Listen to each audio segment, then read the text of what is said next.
Bueno, muy buenos días.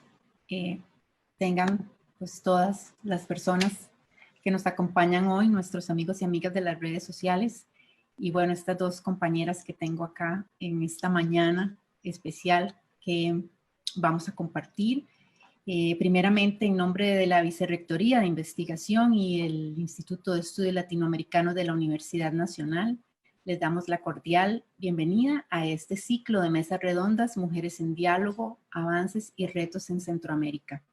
Esta actividad surge como una iniciativa en el marco de la celebración de los 200 años de la Declaratoria de la Independencia en Centroamérica y mantiene como objetivo generar espacios de diálogo que convoquen a mujeres especialistas e investigadoras en diversos temas de la actualidad centroamericana para la exposición de balances sobre los avances y retos que tenemos culturales, jurídicos, científicos que enfrentan nuestras sociedades en materia de derechos humanos y ciencia.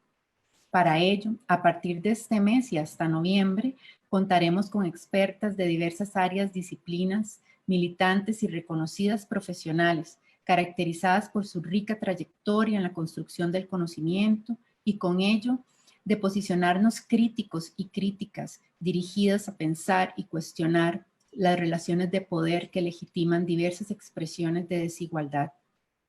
El día de hoy discutiremos sobre los alcances de las luchas emprendidas desde los feminismos y sus diversas articulaciones con sectores sociales y políticos en aras de garantizar el acceso de las mujeres a la institucionalidad estatal y el cumplimiento efectivo de sus derechos humanos, así como las tareas pendientes de los estados y los posibles retrocesos en materia a nivel centroamericano.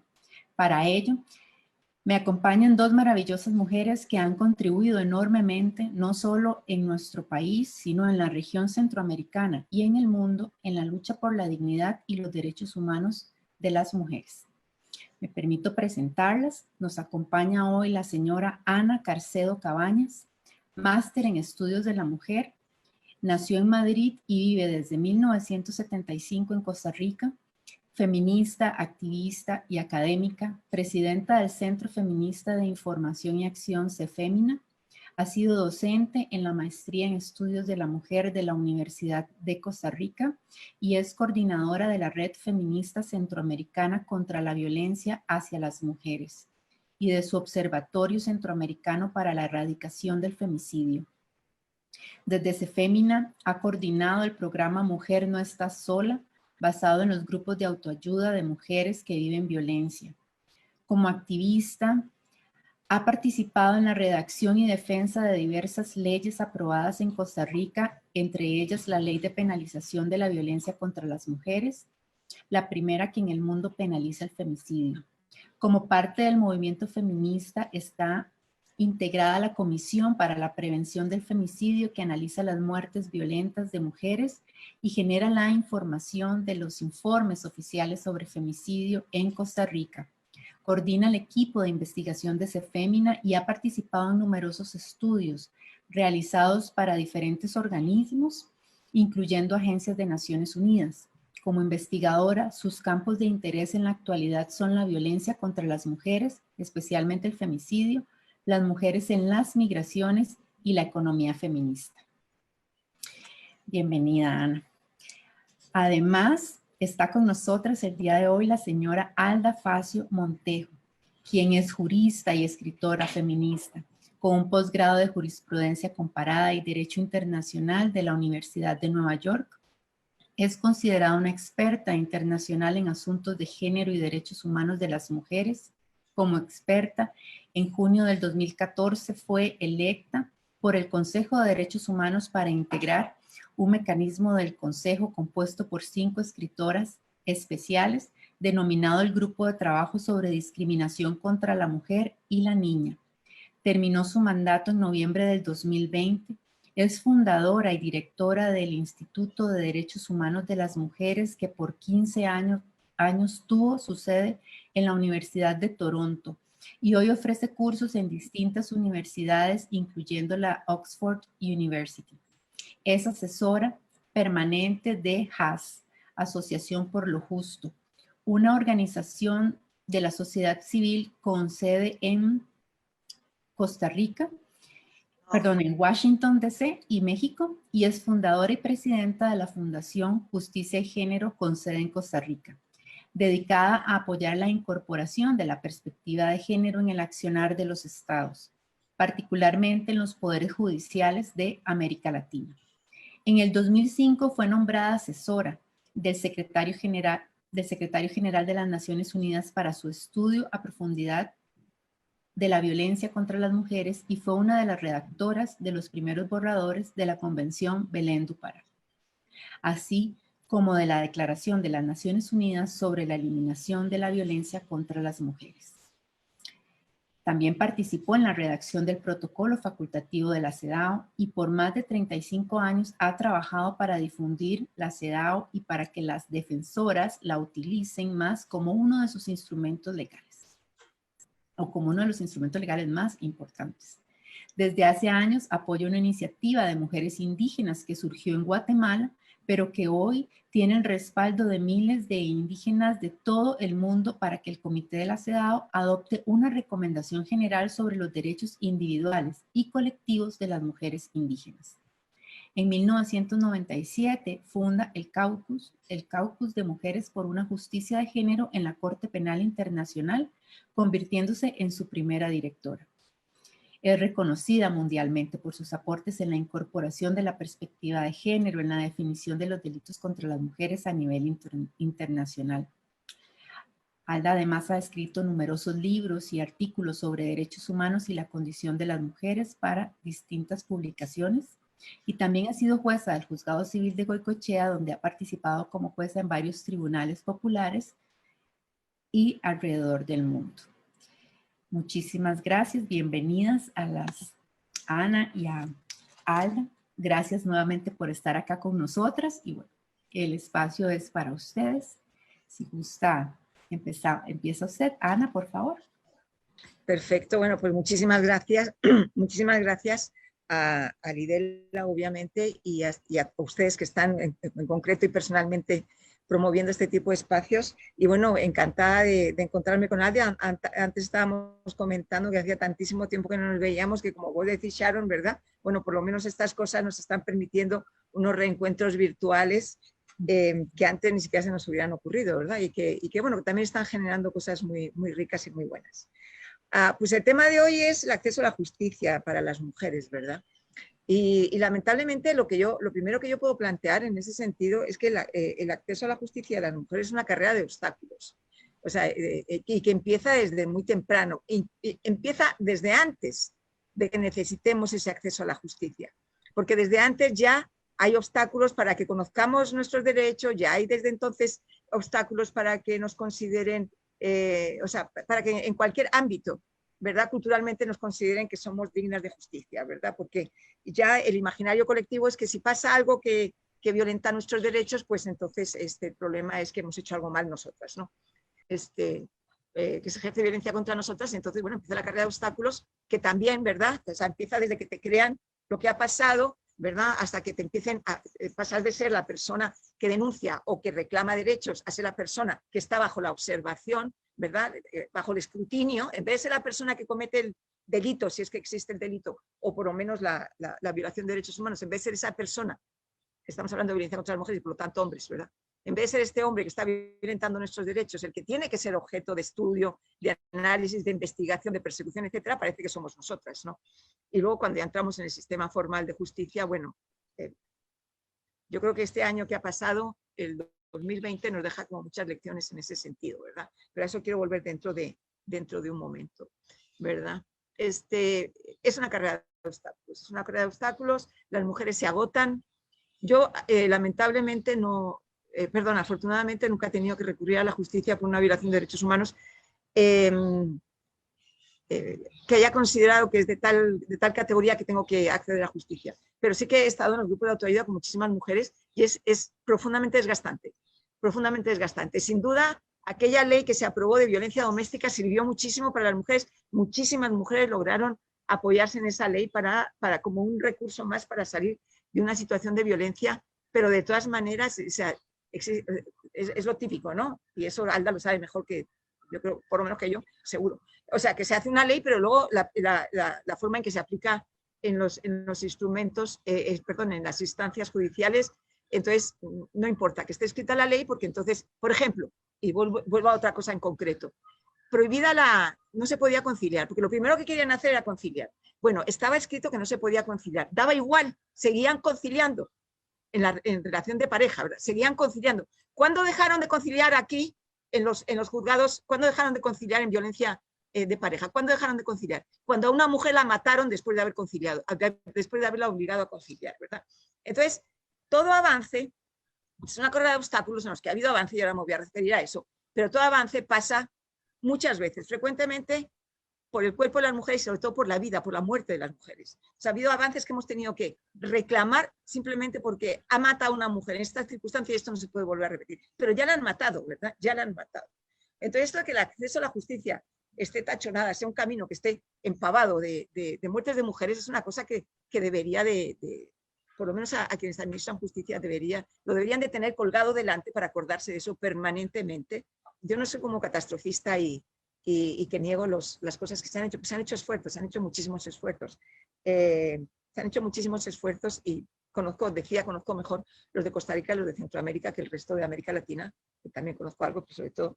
Pero sí que podemos, por ejemplo, plantear en términos de lo que es el acceso a la justicia, sí que podemos hablar, por ejemplo, de que existen instancias especializadas, ¿verdad? Ya en todos los países de Centroamérica existen instancias especializadas, que me consta que, por ejemplo, en Costa Rica, las mujeres que han estado a la cabeza de las fiscalías especializadas, ¿verdad? Que han cambiado tanto de nombre que ya ni me acuerdo cómo se llama la de aquí, la fiscal adjunta, ¿verdad? Han sido siempre mujeres excelentes, súper preocupadas, súper comprometidas, ¿verdad? Que han tratado lo más posible de avanzar, por ejemplo, en el caso de las investigaciones, ¿verdad? Entonces hay instancias especializadas. Sin duda es diferente cuando una mujer llega a un juzgado no de familia para presentar una solicitud de medidas de protección, sino que llega a uno especializado de violencia, es diferente, usualmente es diferente. Nadie quita que en o sea, que ya cuando has logrado tener ya la instancia especializada, la ley, etcétera, etcétera, tengas enfrente una persona que de todas maneras hace lo que le da la gana, porque en su cabeza vos estás haciendo mal, porque eso es una mala mujer, pongamos, ¿no? Y eso es súper frecuente, ¿no? Porque el mayor obstáculo de todos es la misoginia, está generalizada y que no se persigue, y que además en Costa Rica ya no se va a perseguir, porque están negociando la objeción de conciencia. Y con la objeción de conciencia se acabó la posibilidad de que desde el Estado haya un mandato que le diga a la gente, vos no vas a actuar según tu conciencia, vas a actuar como funcionario o funcionaria, ¿verdad? Entonces, bueno, es una cosa que si nos están escuchando fuera de Costa Rica, sepan que la maravillosa Costa Rica tiene este tipo de transacciones en este momento que se están haciendo, de concesiones en materia de derechos humanos que son gravísimas, gravísimas, ¿verdad? Permitir la objeción de conciencia a funcionarios y funcionarias, por ejemplo, para recibir, que es lo que se está haciendo ahora, capacitación, ¿verdad? Es una cosa tremenda. Entonces, o sea, cuando ganamos por un lado, entonces nos meten una cosa por la otra, ¿verdad? Y estaba, pero no quiero ponerme solo en nota pesimista, yo que estaba haciendo un poco, no un recuento exhaustivo, sino de las cosas que considero que han sido importantes, porque conozco los esfuerzos, porque muchas veces he estado cerca de ellos y conozco a la gente que los está haciendo desde el Estado y desde el Poder Judicial. Entonces, hablaba, por ejemplo, de las instancias en la Administración de Justicia especializadas, obviamente también los esfuerzos que desde la policía han hecho gente, pero que bueno, la policía cambia cada 4 años el gobierno y me acuerdo cuando ganó Óscar Arias y los policías decían, bueno, ahora ya el programa de contraviolencia se acabó porque Óscar Arias no lo quiere, ¿verdad? Así dicho así por un poco. Entonces, están esas instancias especializadas, la policía hace sus pinitos, ¿verdad? Avanza poquito, o sea, digo, se mueve poco. Pero, por ejemplo, el protocolo de investigación, ¿verdad? El protocolo que se hizo a nivel de América Latina, de la investigación de la violencia femicida, feminicida, pues aquí han hecho la versión en el Poder Judicial para aplicarlo, se supone que se está aplicando, en algunos casos sin duda se aplica. La ampliación del delito de femicidio reciente es muy importante, porque claro, una de las cosas que pasaba era que teníamos una ley muy limitada en Costa Rica, ¿verdad? Porque solo incluía la violencia contra las mujeres en matrimonio o unión de hecho, Entonces, bueno, ahora se ha logrado ampliar a relaciones de pareja, pero siempre dentro del ámbito de la pareja, aunque ahora se está tratando de ampliarlo más allá, ¿verdad? Pero eso todavía no es ley. La de la ampliación a relaciones de pareja más allá de matrimonio y unión, de hecho, sí que es ley ya. La subcomisión de femicidio, por ejemplo, la subcomisión de femicidio que existe en principio era para identificar cuáles son las muertes violentas de mujeres que son femicidios y porque nuestra ley, la ley, como decía antes, es muy limitada y entonces reconocía como femicidios únicamente los de pareja, los de matrimonio y unión de hecho, pero los femicidios, según Belén do Pará, es mucho más que eso.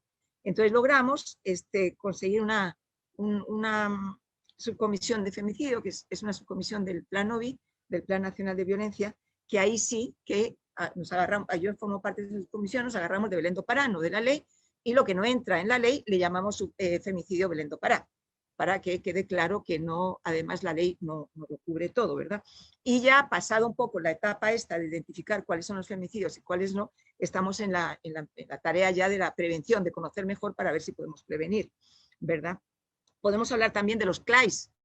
En Costa Rica existe unos comités locales de acción inmediata y seguimiento para que cuando se detecta una situación de alto riesgo para la vida de una mujer, se active rápidamente la protección con la policía, la protección judicial con las fiscalías y la protección física, digamos, con el INAMUS si es necesario un albergue. O sea, este tipo de cosas se han hecho. O sea, yo no voy a negar, porque yo llevo muchos años tratando de que las cosas cambien y hay algunas cosas que van cambiando. Lo que pasa es que lo que falta no es solamente mucho, lo que falta es central, es estratégico. Lo que falta es que no sea cuestión de personas de las que dependan estos avances. Lo que falta es que haya voluntad política. Y, por ejemplo, una voluntad política no existe cuando después de lo que hizo el director de OIJ el año pasado con el femicidio de Luani Salazar y con la movilización que hicimos para que a este señor lo destituyeran por la forma en que había actuado, y ahora lo explico para quienes no lo conozcan, no hay manera. Ahí sigue el señor, como decían las mujeres en los grupos de autoayuda. Una mujer en un grupo de autoayuda decía que su marido estaba pegado en el sillón de la sala con Poxipol. Bueno, pues el señor Walter Espinosa se quedó pegado a la silla con Poxipol también. El Poxipol es político en este caso, ¿verdad? ¿Qué fue lo que pasó? Que desaparece una chica en el 2020. El 2020 ha sido un año particularmente malo en Costa Rica para la desaparición y femicidio de chicas jóvenes. Y Luani es una de ellas que desaparece. Y la familia le empieza a decir al OIJ que tiene sospechas de que un vecino, ¿verdad? Y no le hacen caso, no le hacen caso a la familia. No le hacen caso a la familia y lo que hace el OIJ es ignorar totalmente, y quien encuentra el cuerpo de Luani es el hermano de ella, que se va a la casa donde sospechan que le han matado y la han enterrado, y es el hermano quien la encuentra. ¿Cómo puede ser una cosa tan perversa para que el sistema judicial, para que el sistema de investigación no haya sido capaz de evitar, o sea, de hacer lo que tiene que hacer, pero además evitarle a una familia tener que pasar por eso, encontrar la propia familia, el cuerpo de la hermana que ha sido víctima de femicidio? Cuando cuando Walter Espinosa, que es el director de IJ, lo llaman porque fue de tal impacto lo que pasó, porque la familia llegó a decir, bueno, pero, o sea, salió en los medios de comunicación a decir, eso lo hemos dicho desde el principio. Cuando Walter Espinosa es llamado a la Asamblea Legislativa para que rinda cuentas sobre esto, Walter Espinosa habla de Luani en términos de una mujer, o sea, absolutamente revictimizante, que tenía vínculos con no sé quién y que tenía vínculos con no sé cuánto. Bueno, fue una cosa tan asquerosa, de verdad tan asquerosa, tan revictimizante, tan justificante de una acción que era absolutamente injustificable, que desde el movimiento feminista, incluso desde instancias estatales, estuvimos diciendo que a ese hombre había que quitarlo. Bueno, ese hombre sigue ahí. Eso es falta de voluntad política. Eso es falta de voluntad política, porque hay que entender que este hombre está lanzando un mensaje a todo el país, porque es un hombre que está en un alto cargo de la Administración de Justicia, porque además lo llaman a la Asamblea Legislativa y ahí reitera una posición todavía más asquerosa que la que tenía antes, más misógina y más revictimizante. Entonces hay que entender que este hombre está emitiendo un mensaje al país que está estimulando a los agresores, ¿verdad? Y eso hay que tomarlo en cuenta. Hay que tomarlo en cuenta. Bueno, esto es una de las tantas cosas que pasan a pesar de todos los avances, porque si resulta que depende de la persona que está ahí, entonces los avances son temporales. De todas maneras, como yo digo, nosotros no tenemos conquistas. En este mundo nosotros no hemos conquistado nada, las mujeres no hemos conquistado nada. Logramos de vez en cuando poner barreras de contención a la barbarie, porque si no estuviéramos las feministas, esto era una barbarie contra las mujeres, porque en la época en la que estamos además hay una avanzadilla misógina tan fuerte que volveríamos a niveles, bueno, medievales, fascistas o que cada quien que escoja, ¿verdad? Entonces, lo poco que logramos de poner de contención y que se institucionalice, de todas maneras depende de personas y no hay una voluntad política detrás, ¿verdad? Entonces, los obstáculos, yo no voy a negar, porque no voy a negar nunca, que se hacen cosas, que hay mujeres muy valiosas y algunas veces hombres también muy comprometidos que permiten el avance de ciertas cosas, pero que lo que falta no son cosas, es estructural. Es estructural, es realmente voluntad política en todas las instancias, en todos los cuerpos del Estado. No la tenemos en la Asamblea Legislativa, tenemos en Costa Rica una Asamblea Legislativa que es un desastre de misoginia. Bueno, de misoginia, como digo yo, es que es el odio universal lo que emana de esa Asamblea Legislativa. Es la misoginia, es la lesbofobia, la transfobia, es el odio a migrantes, o sea, es una cosa espantosa, ¿no? La xenofobia es una cosa espantosa. Y bueno, para terminar, porque no toma el tiempo y me parece que me queda muy poquito. ¿Cuánto me queda, Sharon? Te quedan 7 minutos. Ah, bueno, pues me falta. Pero me voy a la parte que a mí más me gusta. Voy a ir a la parte que a mí más me gusta. Ah, bueno, no, antes de ir a la parte que más me gusta. Parte de la voluntad política es una voluntad política que está instalada, o sea, que no existe en las instituciones del Estado, entendiendo, ¿verdad? Estamos aquí entendiendo que el Estado no es el gobierno, el Estado son todos los poderes de la República, y que además incluiría en un sentido amplio también la sociedad. Entonces, ahí en ese punto, resulta que tenemos una carga que hemos arrastrado desde hace muchos años, que es esto de asumir que la violencia contra las mujeres es violencia intrafamiliar o violencia doméstica, ¿verdad? ¿Esto qué es lo que refleja? Bueno, hago una breve historia. Cuando las feministas propusimos la ley que luego se llama de violencia doméstica de medidas de protección, no era simétricamente neutra, no era genéricamente neutra, era de violencia contra las mujeres en el ámbito de la familia, porque nos parecía que era muy importante en ese momento, pero no era genéricamente neutra. No estaba hecha para que los hombres la pudieran aplicar. No estaba hecha para que cualquier persona de la familia, ¿verdad?, la pudiera solicitar protección. Por ejemplo, ¿verdad?, como ha pasado, adolescentes. Bueno, no me voy a meter en eso porque es muy largo, pero no estaba hecho para eso. No era genéricamente neutra. Y sin embargo la hicieron genéricamente neutra, porque es una resistencia a considerar que existe la violencia contra las mujeres. Porque reconocer que existe la violencia contra las mujeres es reconocer que existen relaciones desiguales de poder entre hombres y mujeres. Es una cosa muy obvia, porque ¿qué pasa con la representación política? ¿Qué pasa con el mercado laboral? ¿Qué pasa con la violencia? Pero hay una resistencia feroz en nuestras sociedades y en nuestra institucionalidad, ¿verdad?, a reconocer que existe la violencia contra las mujeres. Existía ya Belén do Pará, ya habíamos ratificado Belén do Pará y sin embargo no permitieron aprobar una ley de violencia contra las mujeres. Eso lo logramos con la ley de penalización. Pero claro, la ley de penalización, y que fue una oleada por toda América Latina, ¿verdad? La ley de penalización sí que en principio era de violencia contra las mujeres, ¿verdad?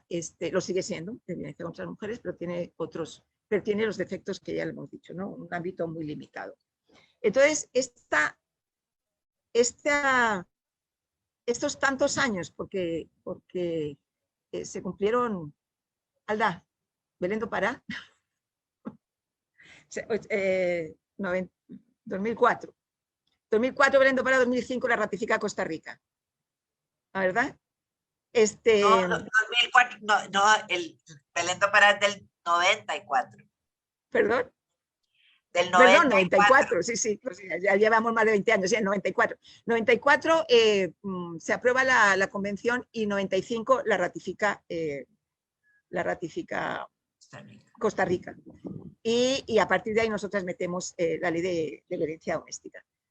La ley que luego es violencia doméstica. Bueno, ya estaba ratificado en el país Belén do Pará y estaba igual, o sea, no importaba, seguían diciendo que era discriminatorio. Bueno, si no es discriminatorio Belén do Pará, ¿cómo va a ser discriminatorio una ley que proteja especialmente a las mujeres?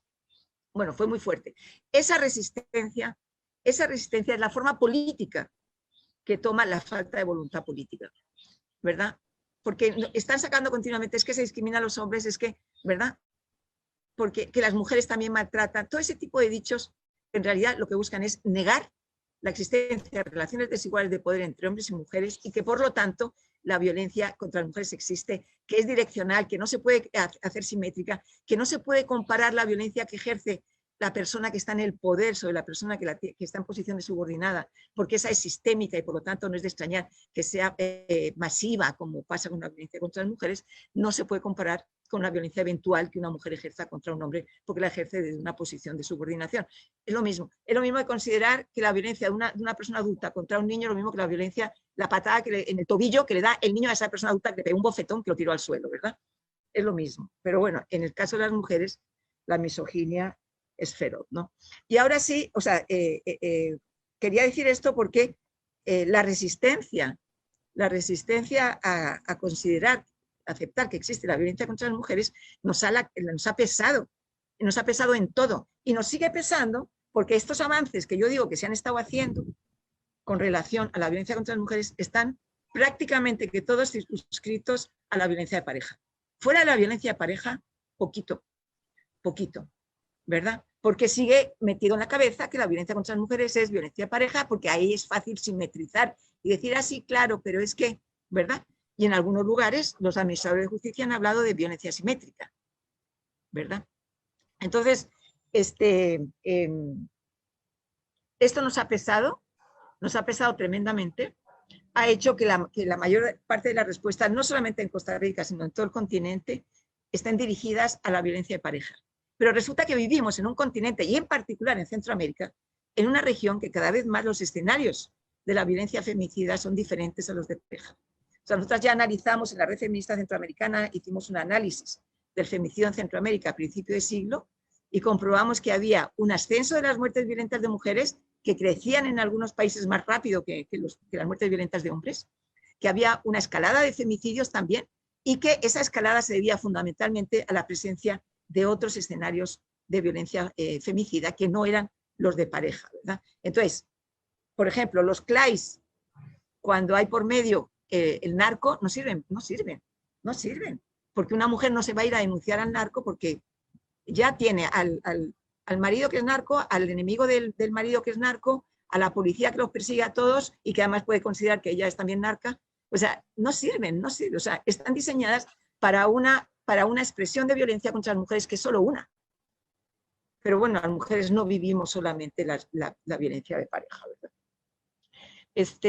Una buena noticia, por cierto, que la leí hace poco, es que también la ley de acoso sexual callejero está funcionando, por lo menos en las ciudades, y que sí que los hombres los están agarrando, ¿verdad?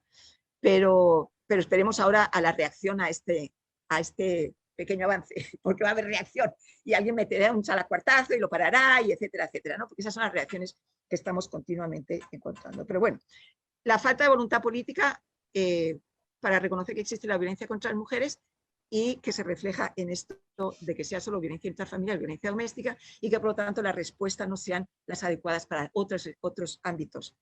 Todavía en nuestro país la violencia contra las mujeres que son objeto de trata no se considera que sea violencia contra las mujeres en los espacios que hablan de trata. No hay un enganche, por ejemplo, ¿verdad? Pero voy a la parte que me gusta, que es la parte final. Que lo que logramos al final siempre es producto o empujado o motorizado por el movimiento feminista y por el movimiento de mujeres. Todo, absolutamente todo. Y no dejo de reconocer los esfuerzos que hacen las compañeras y los compañeros dentro de las instituciones estatales. Pero si no estamos ahí las feministas dando la lata, todo esto se cae. Todo esto se cae porque se ha caído incluso con la cooperación internacional. La cooperación internacional dejó de apoyarnos porque decía que muchos años trabajando en violencia y no se lograba nada, entonces nos dejó a las organizaciones que trabajábamos contra la violencia hacia las mujeres, nos dejó sin recursos. Sefemina hace siglos que no tiene recursos, siglos.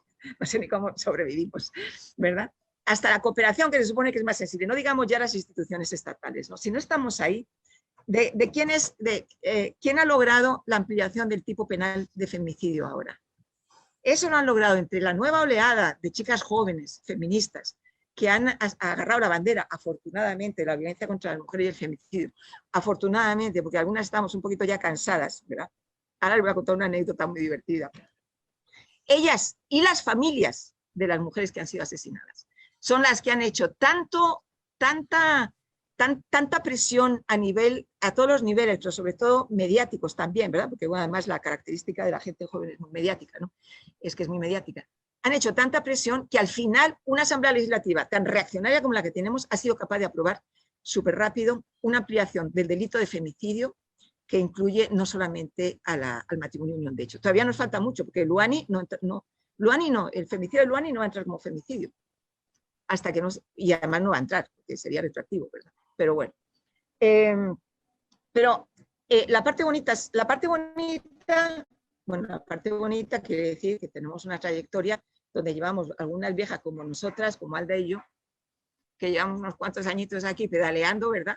Pero que las chicas jóvenes tienen un impulso, tienen una energía, tienen una capacidad de convocatoria entre gente joven, entre chicos jóvenes también, ¿verdad? Entonces, eso está impulsando no solamente la presión, sino también muy fuerte un cambio cultural que a mí me esperanza mucho. Además de que me deja muy tranquila, porque yo ahora las marchas no me tengo que encargar de nada. La última marcha en la que estuvimos, el 8 de marzo, me hizo mucha gracia. El 8 de marzo antes de la pandemia, me hizo mucha gracia porque pues yo siempre que voy a las marchas ahora, y como voy con todas mis amigas canosas, bueno, a ver, el feminismo te permite tener amistades de todas las edades, o sea, eso es una cosa maravillosa, ¿no? Pero iba con las canosas. Y entonces siempre nos toman fotos, ¿verdad? Porque parece que somos las viejitas que hemos salido a la calle. Y entonces se nos acerca una chica y nos dice, ay, ¿nos puedo tomar una foto? Sí, sí. Dice, es que qué bien que las mujeres mayores están ya apuntando. Me muero. Y le digo, ¿vos sabés quiénes estamos aquí? ¿Vos sabés quién ha organizado durante 30 años las marchas del 25 de noviembre y el 8 de marzo? Las que estamos aquí, que ahora nos venimos a llegar a las marchas, a disfrutarlas, porque al final también, aunque sean conmemoraciones y no celebraciones, ¿verdad? Como siempre decimos, también nos gusta ver que hay fuerza en la calle, que hay chicas jóvenes, que hay chicos jóvenes y que estamos ahí aguantando el palo, ¿verdad? Siempre. Entonces, para mí es muy esperanzador. Yo tuve durante algún tiempo, la verdad es que tenía mucho miedo, ¿verdad? Estamos siendo muy mayorcitas y muy cansadas y toda la historia. Y resulta que iba a pasar con todo lo, porque como digo yo, son barreras de contención, quitar las manos y se te tiran encima. Pero ahí hay unas manos jóvenes que están empujando maravillosamente bien. Yo estoy absolutamente fascinada con las chicas, no me importa que me digan que qué bien que ya las mayores nos están. Bueno, la verdad es que eso dio ocasión también a una cosa muy divertida que nos montamos después y tal. Pero eso, lo último que quería decir es eso, o sea, que hay una esperanza muy fuerte. Creo que hay dos cosas que están cambiando fundamentalmente en este país y tiene que ver con la irrupción de las chicas jóvenes feministas. Cuando nos hablamos de violencia contra las mujeres, ¿verdad? La irrupción de las chicas jóvenes feministas y la organización de las familias, ¿verdad? Porque las familias entonces ahora se convierten en unas interlocutoras que ya no se pueden dejar de escuchar. Ya no hacemos intermediación. Claro, porque una organización como Sefemina lo que hacía era intermediación entre lo que dicen las mujeres o lo que dicen las familias, ¿verdad? Y las instituciones estatales. Ahora tienen voz propia y eso a mí me parece que es absolutamente maravilloso porque, bueno, termina siendo una cosa que nosotras en Sefemina siempre hemos dicho y que nos da mucha fuerza, y es que el destino que los tenía preparado a las mujeres era de muerte. Y sin embargo, hemos sido capaces de darle la vuelta a ese destino y hacer de nuestras experiencias de violencia una lógica de vida, un reclamo por la vida y un reclamo que funciona, que tiene fuerza y cada vez está más presente. Entonces, muchas gracias ya he agradecido a todo el mundo aquí, ahora quiero agradecerle a las chicas jóvenes que están empujando el movimiento contra la violencia en este país, bueno, y en toda Latinoamérica, ¿verdad? Ya lo sabemos, pero también a las familias, que les mando un abrazo y además un saludo de muchísima admiración y muchísimo respeto. Gracias a todos. Muchísimas gracias, Ana. Gracias por además esa imagen de carrera de obstáculos. Me hizo recordarme hace, no sé cuántos, hace unos años, creo que en el 2018, que justamente en una actividad que se hizo para celebrar lo de la Declaración de Viena, Alda Facio precisamente decía ahí que lo que significó y que casi nadie en ese momento lo celebraba, y lo que significó para los derechos humanos de las mujeres ese momento. Y cuando comentaba precisamente todo ese encuentro que se hizo, no sé si fue aquí en Costa Rica, que se llamó Las Nuestras, doña Alda, y todo lo que significó para las mujeres y los colectivos en ese momento trabajar en esas 16 o 19 propuestas que se hicieron. Ese es el trabajo que se ha venido haciendo, ese trabajo de obstáculos, ¿verdad? Y ese ejercicio de pasarnos, ¿verdad? Como dijiste, esa lucha de unas a otras y también de ese encuentro entre las generaciones, pues ilustra muchísimo este trabajo que se ha venido haciendo histórico, que no es solo de un momento ni de un grupo, ¿verdad? Entonces, gracias por esa participación. Y bueno, no hablo más yo para darle el espacio a nuestra siguiente invitada. Bueno, buenos días y muchas gracias por la invitación. Me agrego a todo lo que dijo Ana sobre los agradecimientos y todo. Y lo que quiero decir es que me encantaste, Ana, como siempre. Y estoy completamente y totalmente de acuerdo con todo lo que dijiste. Y voy a recalcar unas cositas antes de empezar porque, por ejemplo, el que sin feministas no avanza esto, o sea, y no avanza lo poquito que avanza y es a mí me tocó estando de relatora sobre discriminación contra las mujeres hacer un informe anual para el Consejo de Derechos Humanos sobre las buenas prácticas en la eliminación de la discriminación y violencia contra las mujeres en la ley y en la práctica. Y yo dije, ay, qué pereza que me toque eso, porque no me gusta ese cuento de las buenas prácticas. Digo, si no hay buenas prácticas, hay tal vez prácticas prometedoras, pero buenas prácticas no. Pero bueno, logré hacerlo de una manera que no tuviera que, como hacer un modelo de cuáles serían las leyes que de verdad serían buenas prácticas que no existe en ningún país del mundo. Entonces, pero sí lo que encontramos, porque me apoyaron en la investigación como 30 mujeres más de todo el mundo, y también gratis, el trabajo que yo hago, más las 30 que trabajaron en esa investigación, también sin paga, porque solo por la voluntad política que sí tenemos las feministas de transformar las cosas. Y encontramos que cuando había feministas impulsando leyes, era cuando más o menos se aplicaban, cuando las leyes se hacían sin el impulso o la participación de las feministas en cada país, las leyes nunca se aplicaban, o sea, quedaban en el papel muy lindas, pero nunca se enteraban ni la policía ni los jueces de que existía esa ley. Así es que estoy completamente de acuerdo con no solo yo, sino que lo demostró y lo pude decir ante el Consejo de Derechos Humanos, que sin las feministas no hay buenas prácticas, para empezar, y ni siquiera prometedoras prácticas. Luego también quería decir que estoy completamente de acuerdo en que no hay avances, verdaderos avances en esto del acceso. Yo lo veo de una forma más amplia, no solo de la violencia, sino el acceso a la justicia jurisdiccional de las mujeres en casos de discriminación salarial, en casos de discriminación de cualquier tipo. Entonces, vemos que en realidad no hay avances. Siempre tenemos que estar alertas, ¿verdad? Siempre tenemos que estar las mujeres ahí empujando, viendo que con observatorios de género de la justicia, etcétera, porque si no, empiezan los jueces y las juezas que nunca entendieron, por más capacitación que hemos hecho, ¿verdad? Ana y yo llevamos años capacitando jueces y juezas. Me acuerdo una vez en Ecuador que yo te dije, ay, gracias que fui antes, que fue Ana antes, porque ya cuando yo llegué estaban como más listas para entender qué era la discriminación, pero aún así esas juezas cambian o se les va olvidando y tienen demasiados prejuicios y estereotipos de género. Y esa es una de las cosas que más nos llegaba nosotros nos hacen comunicaciones al Consejo de Derechos Humanos de lo que están sufriendo las mujeres en el mundo, y de lo que más nos llegaba era sobre estereotipos en el acceso a la justicia, ¿verdad? Que se usa mucho todavía en los estereotipos. Entonces creo que no podemos hablar así como de avances. Y yo traté hoy, yo hice una ponencia hoy porque dije, para que no me vaya por todos lados, la escribí, y entonces, pero no, pensaba que era más tiempo el que tenía, pero voy a hablar de una de las cosas que sí quería hablar, que era de, bueno, que el acceso a la justicia es un derecho humano en sí mismo, ¿verdad? Es un derecho humano en sí mismo y es el que permite que las mujeres podamos disfrutar de todos los otros derechos humanos.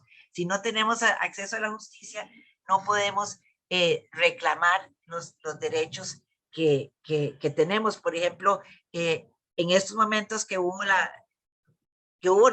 sigue habiendo la pandemia del COVID-19, los poderes judiciales están muy ocupados y han estado recortando el acceso de las mujeres y, por ejemplo, muchísimas mujeres que no tuvieron acceso a cuidado maternal estando embarazadas, no han podido tampoco accesar a la justicia para pedir el acceso al servicio médicos.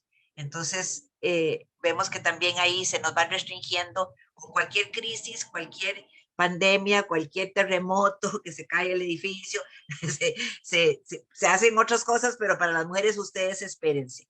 Entonces, es como bien, me gustó eso que dijo Ana, de que en realidad no había avances, sino como unos pasitos hacia adelante y siempre poniendo las barreras para que no se vaya para atrás. En el momento que nos descuidamos, la cuestión se va para atrás. Y también es así que la Corte Interamericana de Derechos Humanos, cuando decidió la opinión consultiva sobre el matrimonio igualitario de identidad de género, cometió un gravísimo error que yo se lo señalé y aún así no me dieron pelota, pero por ejemplo, algo que mencionó Ana también, ¿verdad? Cuando estamos hablando de género, estamos hablando de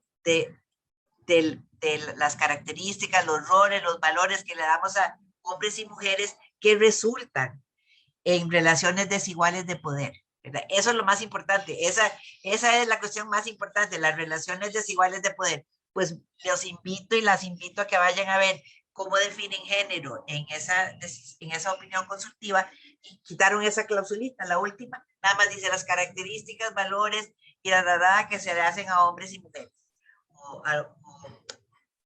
Entonces, como si fuera neutro, como si esos valores que se le da a mujeres y hombres o esos roles que tienen que hacer hombres y mujeres tuvieran el mismo valor, fueran sin importancia, ¿verdad? Sin relaciones de poder. Y entonces eso es muy complicado, pero yo creo que eso es lo que al final le queda en la cabeza a los jueces y a las juezas. Como que no se trata de una subordinación de las mujeres a los hombres siempre. O sea, no es solo el hecho, no es solo el hecho por lo que vas a recurrir al acceso a la justicia, sino que alrededor de ese hecho está un montón de otros, un ambiente de discriminación y subordinación de las mujeres que no les permite ni siquiera ser creídas como lo son los hombres. Hay un estudio que se hizo en la Universidad de Stanford, donde la voz de las mujeres cuando son testigas de un crimen es mucho menos creído que la voz de los hombres, aunque digan exactamente lo mismo. O sea, un testigo está hablando de lo que pasó y es mucho más creído que cuando es una mujer la que lo dice. Entonces, imagínense, si no nos creen cuando somos testigas, menos nos van a creer cuando somos víctimas, porque ya existe todo lo que hablaba Ana de la misoginia, etcétera. Entonces, no, por más capacitación que se les haga, no se le elimina la misoginia que está tan interiorizada y que creo que en eso también estoy de acuerdo con Ana, que las feministas jóvenes están dándole mucha importancia a esa parte, a lo cultural, al cambio, a la transformación mental que tal vez nosotras no le dimos tanto, sí le dimos, pero estábamos dedicadas a cambiar leyes, a cambiar estructuras y no tanto a lo cultural, pero quiero también en nuestra defensa que no se podía haber cambiado la cultura y hacer esto si no se había cambiado las leyes, si no existe el concepto legal de feminicidio o femicidio, entonces ¿cómo vas a cambiar la mentalidad de la mente con respecto a ese problema? Así es que creo que son las generaciones que van aprendiendo de las otras y metiéndose en otros aspectos que son tan importantes, no más ni menos, sino que son tan importantes como todo. Como dice una de las definiciones del acceso a la justicia. Todo se da, todas las barreras que existen para el acceso a la justicia no es una, no se puede trabajar sobre una porque existen todas las demás que se refuerzan mutuamente. Entonces, si trabaja, por ejemplo, sobre los jueces en sí, pues si no trabaja también cambiando las leyes, de nada va a servir. Pues sí sirve un poquito, pero la discriminación permanece porque todavía hay otros aspectos de todo lo que significa el acceso a la justicia que se mantiene sin transformación. Y por eso creo que es que vemos los retrocesos que tenemos, porque tal vez avanzamos un poquito en leyes, pero con el tiempo esas leyes dejan de aplicarse como tenían que aplicarse. O sea, es muy posible que al principio se aplique un poquito mejor y después ya empiezan a caer otra vez en la misoginia porque no se cambiaron otras cosas que tenían que transformarse también.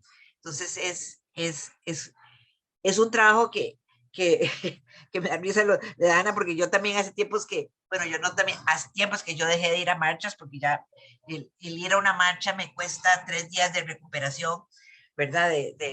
Mi cuerpo está demasiado cansado, y entonces creo que no podemos hacerlo todo, pero sí tenemos que tratar de convencer a otras feministas, a otras y especialmente a las más jóvenes, que se metan en estos otros temas que son tan importantes para la transformación de la sociedad. Y claro, los cambios como las tesis de Chile, que fue tan fabuloso, ¿verdad? Que impactó tanto. Imagínense que a tanta gente le debe haber cambiado la mentalidad con ese performance, porque sí llegó a muchísimas, tan así fue que las acusaron, ¿verdad? En Chile es un caso que nos llegó a nosotras también, de que las habían arrestado por irrespeto a la policía. Yo ni sabía que existía ese delito, porque uno puede, también no criticar, ¿verdad? Pero irrespetar a la policía porque uno diga las verdades de lo que es la policía o los jueces es bien terrible. Pero vemos que entonces si la reacción fue tal, esa es la parte que yo digo que uno tiene que verle lo positivo. Si las arrestaron por hacer una performance, entonces quiere decir que estaba muy buena la performance, porque si no, no le hubieran dado pelota a la performance. Entonces, hay que siempre tratar. Voy a leer una cuestión que puse a ver si la encuentro, en la ponencia que hice, porque yo les quería hablar de la Recomendación General 33 que hizo el Comité CEDAW sobre el acceso a la justicia. Y para ello nos pidió a un grupo de abogadas de todo el mundo que hiciéramos una recopilación de las barreras que enfrentan las mujeres cuando tratan de acceder a la justicia. Y esto lo que quiero leerles es lo que encontramos, que fue una investigación que duró como 2 años, porque teníamos que buscar las que se repetían en muchos estados, y no que fuera solo una cosa rarísima que solo pasaba en Honduras o en Costa Rica o algo así, sino que son barreras que son casi que decir que universales. Entonces lo que encontramos, y además teníamos que estar de acuerdo, ¿verdad? Todas para que se lo pudiéramos entregar al Comité CEDAW. Entonces encontramos que la misoginia de las y los operadores jurídicos en todos los órganos y sistemas legales, androcentrismo y sesgo de género en la legislación y en su interpretación e implementación, deficiencia de las leyes existentes que no protegen eficazmente a las mujeres. Todo esto lo dijo Ana en forma más rica, pero quiero decir que eso lo encontramos, como estoy reforzando lo que Ana dijo, especialmente aquellas que sufren de discriminación múltiple o interseccional, como las mujeres racializadas, las pobres, las mujeres con discapacidad, las migrantes, las desplazadas internas, las campesinas con bajos niveles de alfabetización, las lesbianas, las mujeres en prostitución, las privadas de libertad, etcétera, etcétera. Largas demoras en la obtención de resultados. Esta es una de las barreras. Costos prohibitivos del uso del sistema. Falta de representación legal disponible, asequible, fiable y con integridad. Abuso de autoridad y poder de las y los operadores jurídicos. que en algunos casos resulta en allanamientos, registros e incautaciones ilegales, detención y encarcelamientos arbitrarios, y debe la aplicación de las leyes antidiscriminatorias o contra la violencia, así como aún más débil ejecución de órdenes de protección. Otro que encontramos fue limitaciones severas, legales y en la práctica de los recursos existentes para brindar una reparación plena y efectiva por las violaciones a los derechos humanos que puede haber sufrido una mujer. Dichas reparaciones consisten en la restitución, la indemnización, la rehabilitación, la satisfacción y las garantías de no repetición. Muy pocos son parte de las decisiones judiciales y ninguno de los sistemas legales en la región pueden proporcionar todas estas reparaciones de manera oportuna, no discriminatoria, adecuada, justa y disuasiva.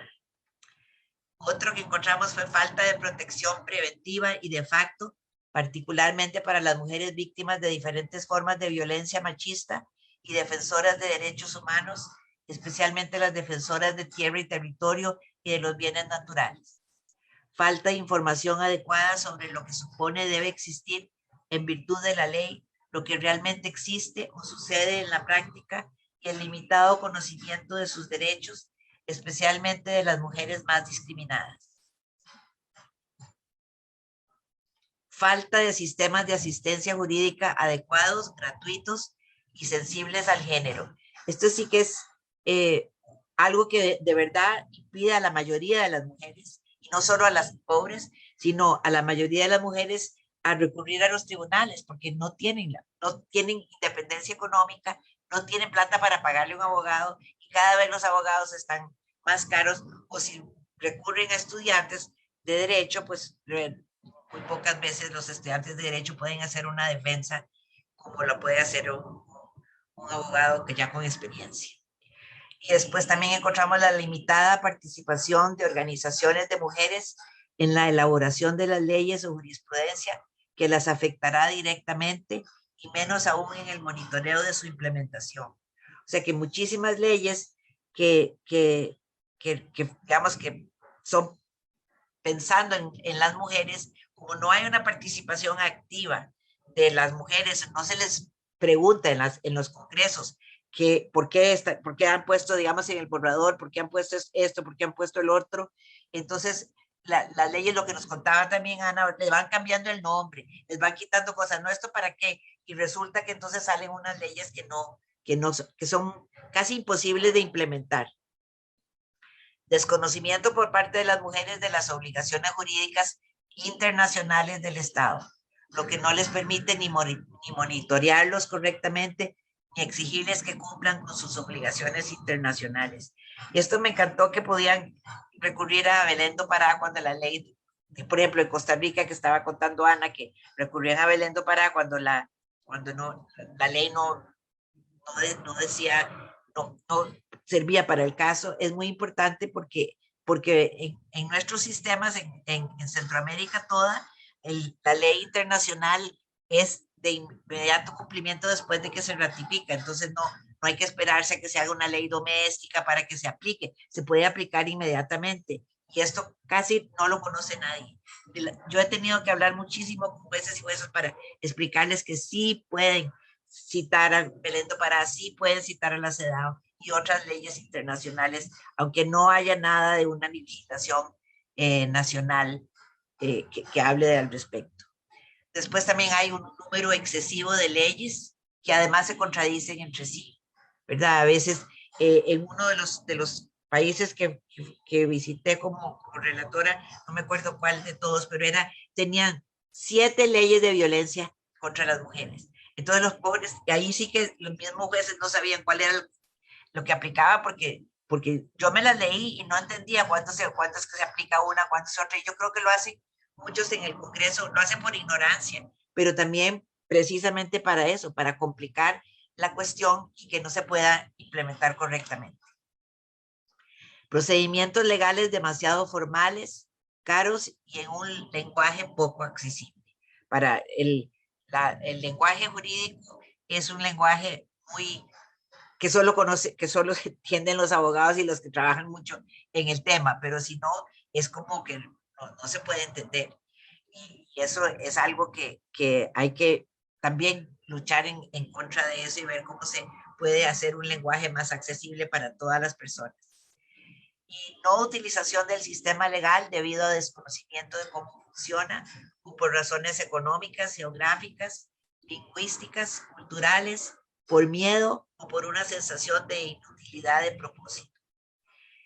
Esta última barrera es extremadamente difícil de superar, ya que en la región hay muy poca credibilidad en nuestros sistemas de justicia, pero es más difícil aún de superar por las mujeres, porque incluso cuando la asistencia jurídica y hasta económica está disponible, a las mujeres les cuesta más decidirse por plantear una reclamación debido a las barreras más ligadas al género, como lo son muchas de las que abajo se analizan, que generalmente no son tomadas en cuenta por los jerarcas de los sistemas de justicia cuando tratan de mejorar el servicio que prestan.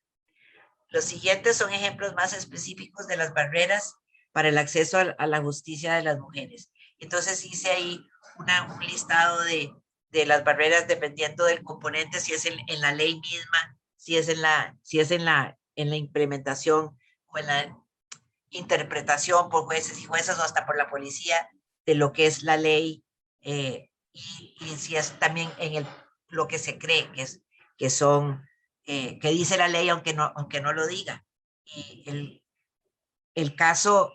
los casos de feminicidio inventan cada cosa que dice la ley que no lo dice. Yo creo, ¿cuándo fue que le leyeron la última vez que leyeron la ley, por ejemplo, en México? Que empiezan a decir que la ley exige esto, que exige el otro, cosas que no exige la ley. Y entonces, no sé si me queda más tiempo para hablar de las barreras o ya con eso queda una idea y podemos pasar a comentarios y preguntas y etcétera. Bueno, ya cumplieron el tiempo. Sí, ¿verdad? Pero de todas formas, gracias, más bien, muchísimas gracias, y por supuesto que podemos seguir ampliando. Si gusta, vemos si hay algunos comentarios o preguntas del público, y si no, pues también podemos dar un chancecito para que nos comparta más en detalle esa lista que nos estaba señalando Alda. Bueno, nos dice por acá Maribel Soto, nuestra directora del instituto. Primeramente agradeció mucho el espacio que ustedes quisieron compartir con nosotras hoy y señala: es tan seria esta oleada retrógrada y misógina que aún ante el grito "nos están matando", el sistema parece sorda y perversamente recomponerse. ¿Qué estrategias podemos establecer para multiplicar la conciencia sobre esta desigualdad? Nos pregunta Maribel.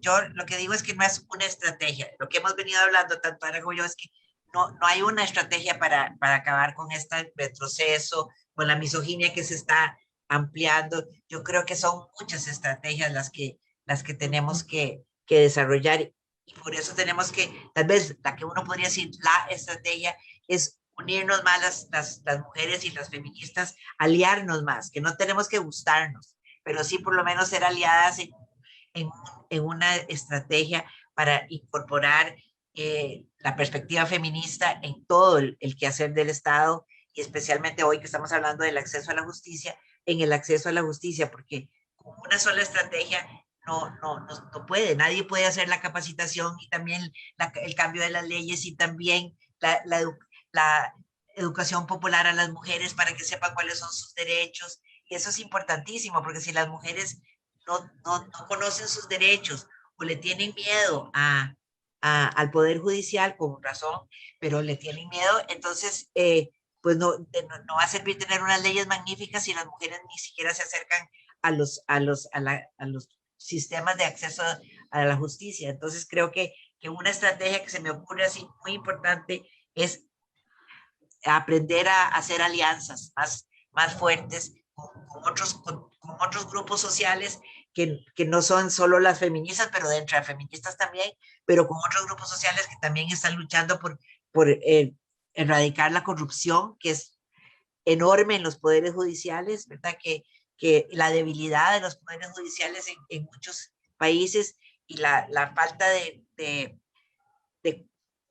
cumplir con las mismas reglas que tiene el Poder Judicial, como vimos ahora con la destitución de los magistrados y magistradas en El Salvador, ¿verdad? Entonces sí. Todo eso es mucho lo que hay que hacer, pero sí reconocer que no lo puedo hacer yo sola, ni mi organización yo sola, ni cuando yo era relatora, que tenía más poder que ahora, lo puedes hacer sola. Tenés que unirte y, por ejemplo, como le decía yo siempre a las mujeres de la sociedad civil cuando he visitado un país, cuando yo me vaya, ustedes tienen que seguir con esto, porque no, de nada sirve que venga una relatora y diga las cosas que hay que hacer, y pues se tiene que ir porque el mundo es grande y la sociedad civil, las feministas del país no sigan luchando por las recomendaciones.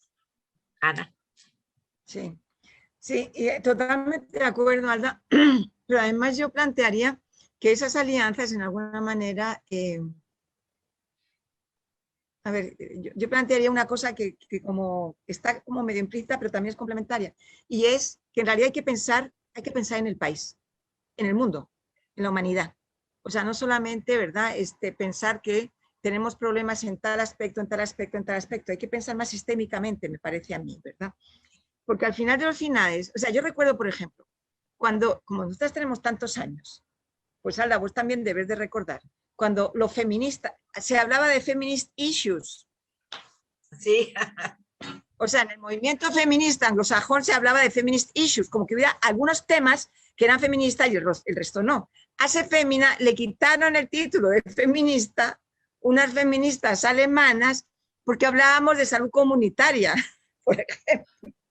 ¿Verdad? Y en realidad, pues con el paso, bueno, nosotros nos divertimos mucho contestando la carta que nos mandaron, ¿verdad? Porque lo pasamos muy bien. Pero en realidad estábamos reflejando una visión totalmente diferente que tiene que ver con el hecho de que nosotras no somos un sector y que tiene unos problemitas.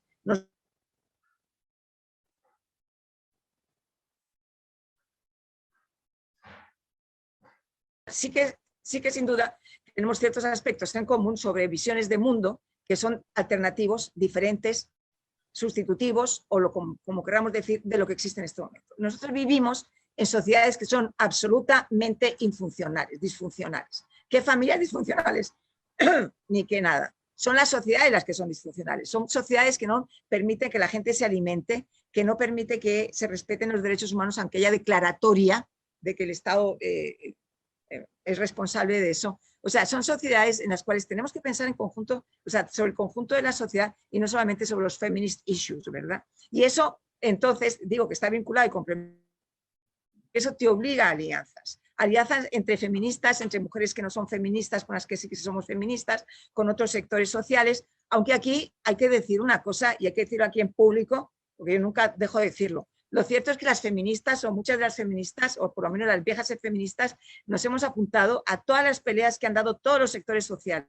O sea, porque hemos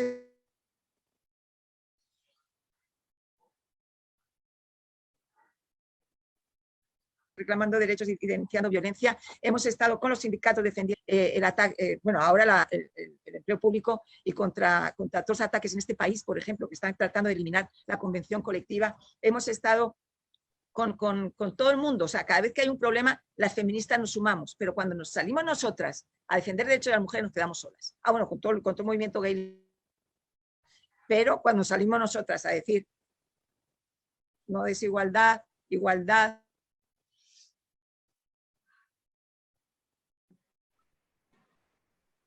Te nos volviste a perder, Ana. También hay que pensar en país, o sea, no en país, en humanidad, ¿no? O sea, ¿cuál es la humanidad que queremos? Y qué son las cosas que en este momento, en este país, en este momento en concreto, están afectando, ¿verdad? Y eso sí que es una cosa que yo invitaría mucho a las chicas jóvenes que están escuchando, ¿verdad? A las chicas jóvenes a que se sumaran también más a estas visiones de país, porque, por ejemplo, yo formo parte de Mujeres en Acción, ¿verdad? Y la verdad es que somos, creo yo, el único espacio feminista que piensa país en este momento, y quisiéramos estar mucho más acompañadas, ¿verdad? Y tendremos muy buena relación con mucha gente, pero sí que se necesita ir más allá de la buena relación, se necesitan alianzas, se necesita como consensuar propuestas, se necesita señalar cuáles son las cosas que vamos a pelear más en este momento, ¿verdad? O sea, se necesita una acción conjunta, porque si no, arreglamos un poquito por aquí y luego nos viene el gran panorama que nos plancha, ¿verdad? Que nos va a planchar. O sea, vamos a reclamar bajo la pandemia de la violencia contra las mujeres, sin duda lo hemos hecho, pero mientras tanto nos han sacado del mercado laboral y no estamos regresando a la misma velocidad que están regresando los hombres y vamos a terminar. Yo nunca me creí que de esta pandemia íbamos a salir mejor, yo dije siempre vamos a salir igual pero peor, ¿verdad? Y eso es lo que está pasando. Como decía Alda, en las crisis todavía nos va peor a las mujeres. Entonces hay que pensar en términos más generales y para eso se necesita alianza, porque como dice Alda, o sea, si yo tengo una organización que está metida de cabeza en problemas de violencia contra las mujeres, pues de repente no voy a meter a hablar de la economía de los cuidados, ¿verdad? O sea, o de repente me va a costar más trabajo, pero sí que hay otras que están hablando de eso. Y hay otras que están hablando de derechos sexuales y reproductivos y que están empujando, ¿verdad? Entonces, es la rejunta de todas nosotras, ¿verdad? Y sí, bueno, de ahí no siempre nos llevamos bien, ¿qué vamos a hacer? Sí. Bueno, gracias. Voy a retomar ahorita algunos de los comentarios y preguntas, más bien de las preguntas que están haciendo, pero quería compartirles esto que nos comparte Sonia. Y muchísimas gracias, Sonia, por compartir tu experiencia también. Dice Sonia, yo sufrí un intento de homicidio en el 2003 y el juez, a pesar de oír mi declaración, acusó al infractor como lesiones gravísimas y no como lo que fue, que me estaba matando, y si yo no lucho por mi vida lo hubiera logrado. Me dejó un mal sabor de boca la ignorancia de ese juez, nos comparte Sonia. Sonia, 2003. 2003. Dice. Es que en 2003 el tipo penal de femicidio no existía en el 2003. El tipo penal de femicidio es de 2007. Sí, o sea, digamos, tiene esa disculpa el juez, ¿verdad? Pero sí que por lo menos como intento de homicidio calificado tendría que haberlo hecho, ¿verdad? Doña Alda. Ana, sí, claro, y no solo okay. Perdón, me estaba estrangulando. No, sí, claro. Lo que quiero decir es que... homicidio, sea mujer yo, sea hombre, sea todo. Bueno, si una persona estrangula a otra, es un intento de homicidio, independientemente de mi género. Exacto, no es una lesión gravísima. ¿Verdad? Ese es el problema. Ya, no, correcto. Estamos totalmente de acuerdo. Totalmente de acuerdo. Disculpe. Que tendría que haber sido homicidio más calificado, porque era tu pareja, ¿no? ¿O no? Homicidio calificado, ¿verdad? Tenía que haber sido. No, peor, sí. No era nada mío, no era absolutamente nada mío, nada que ver. Una persona que intentó atacarme, se metió donde yo estaba, yo luché durante 10 minutos por mi vida, me quebré el pie derecho quitándomelo de encima, donde yo lo empujé con las piernas, me partí los dedos, se me salió el hueso por la uña del dedo gordo, los 5 ortejos se me quebraron, ¿verdad? Que así se llaman, no los enyesan, duré 3 meses con bastón. Y él lo que hizo es, venga a firmar todas las semanitas, porque para que vean que usted es un buen hombre y todo. Yo le dije a él, ¿qué espera usted? Pues. Que él concluya lo que no terminó, o sea yo la que termine lo que él no concluyó. ¿Qué es lo que usted pretende? Así se lo dije. Y me dijo, usted está loca, usted, me trató malísimo. Sí. Yo le dije, ¿qué clase de ética la suya? Yo mejor me voy de aquí. Sí, seguro. Y como dice usted, termina uno cansado de estar en esas situaciones. Pero son cosas así, Sonia, que se deberían, o sea, bueno, no sé si estás en disposición, porque yo siempre respeto muchísimo lo que cada mujer que ha vivido quiera hacer, pero si lo querés exponer más y hacerlo como una mala práctica, ¿verdad? Porque en vez de buenas prácticas, lo que tenemos son malas prácticas, yo creo que puedes contar con el apoyo nuestro y de las compañeras más jóvenes para hacer denuncias, o sea, porque podemos hacer, o sea, es que una de las cosas que tendríamos que hacer es el muro de la vergüenza, los administradores y administradoras de justicia. Y ese señor tendría que estar ahí, ese juez tendría que estar ahí, por lo menos, ¿verdad? Aparte que reparación, o sea, es que es una bestialidad. No, Sonia, estoy totalmente de acuerdo. Como dice usted, es uno mal juzgado. Un compañero de la U, una persona con un doctorado en la U, no voy a decir el nombre porque no vale la pena, me dijo, es que seguramente lo metiste en tu cuarto para ver qué hacías con él. Y yo le dije, primero, este comentario ni vale la pena que yo te responda, pero te voy a pedir por favor que no me falte ese respeto. Si yo lo hubiera metido en mi cuarto a hacer lo que hubiera sido problema mío, y eso no le daba derecho a él a lastimarme o intentar matarme. Si lo hubiera metido con mi consentimiento a pasar con él una buena noche, eso no es problema no justifica que me haya intentado agredir. Eso no justifica eso, ¿verdad? Y no tiene el comentario de un doctor un experto, ¿cómo se le ocurre que va a decir semejante estupidez? Porque yo sé, eso que estás hablando es una estupidez. Y yo te lo agradezco, Sonia. por favor, no me faltes el respeto y no vuelvas a decir esas cosas. ¿Verdad? Porque Ay, como Sonia, la lo gente dice, es lamento. que usted es media loca y aquí tal cosa, seguramente lo metiste en la habitación para pasar un rato. Entonces yo, vea, yo no le di un manazo, porque Dios es muy grande, pero se merecía un manazo bien puesto, porque esa tontera, una persona estudiada que pasó por la universidad, fue tal vez una broma, pero fue una broma de mal gusto, es decir, no tiene comentarlo, ¿verdad? Estas cosas todavía a mí me traen corazón mucho trauma, mucha cosa. Lo único que dicen es que él no puede acercarse a mí a 50 kilómetros, pero ¿quién me asegura que no esté cerca mío? ¿Y quién le asegura que no haya hecho eso con otras personas?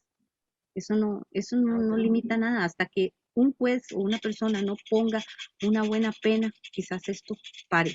Pero si no, vamos a seguir pasando problemas como lo de esa muchacha, ¿verdad?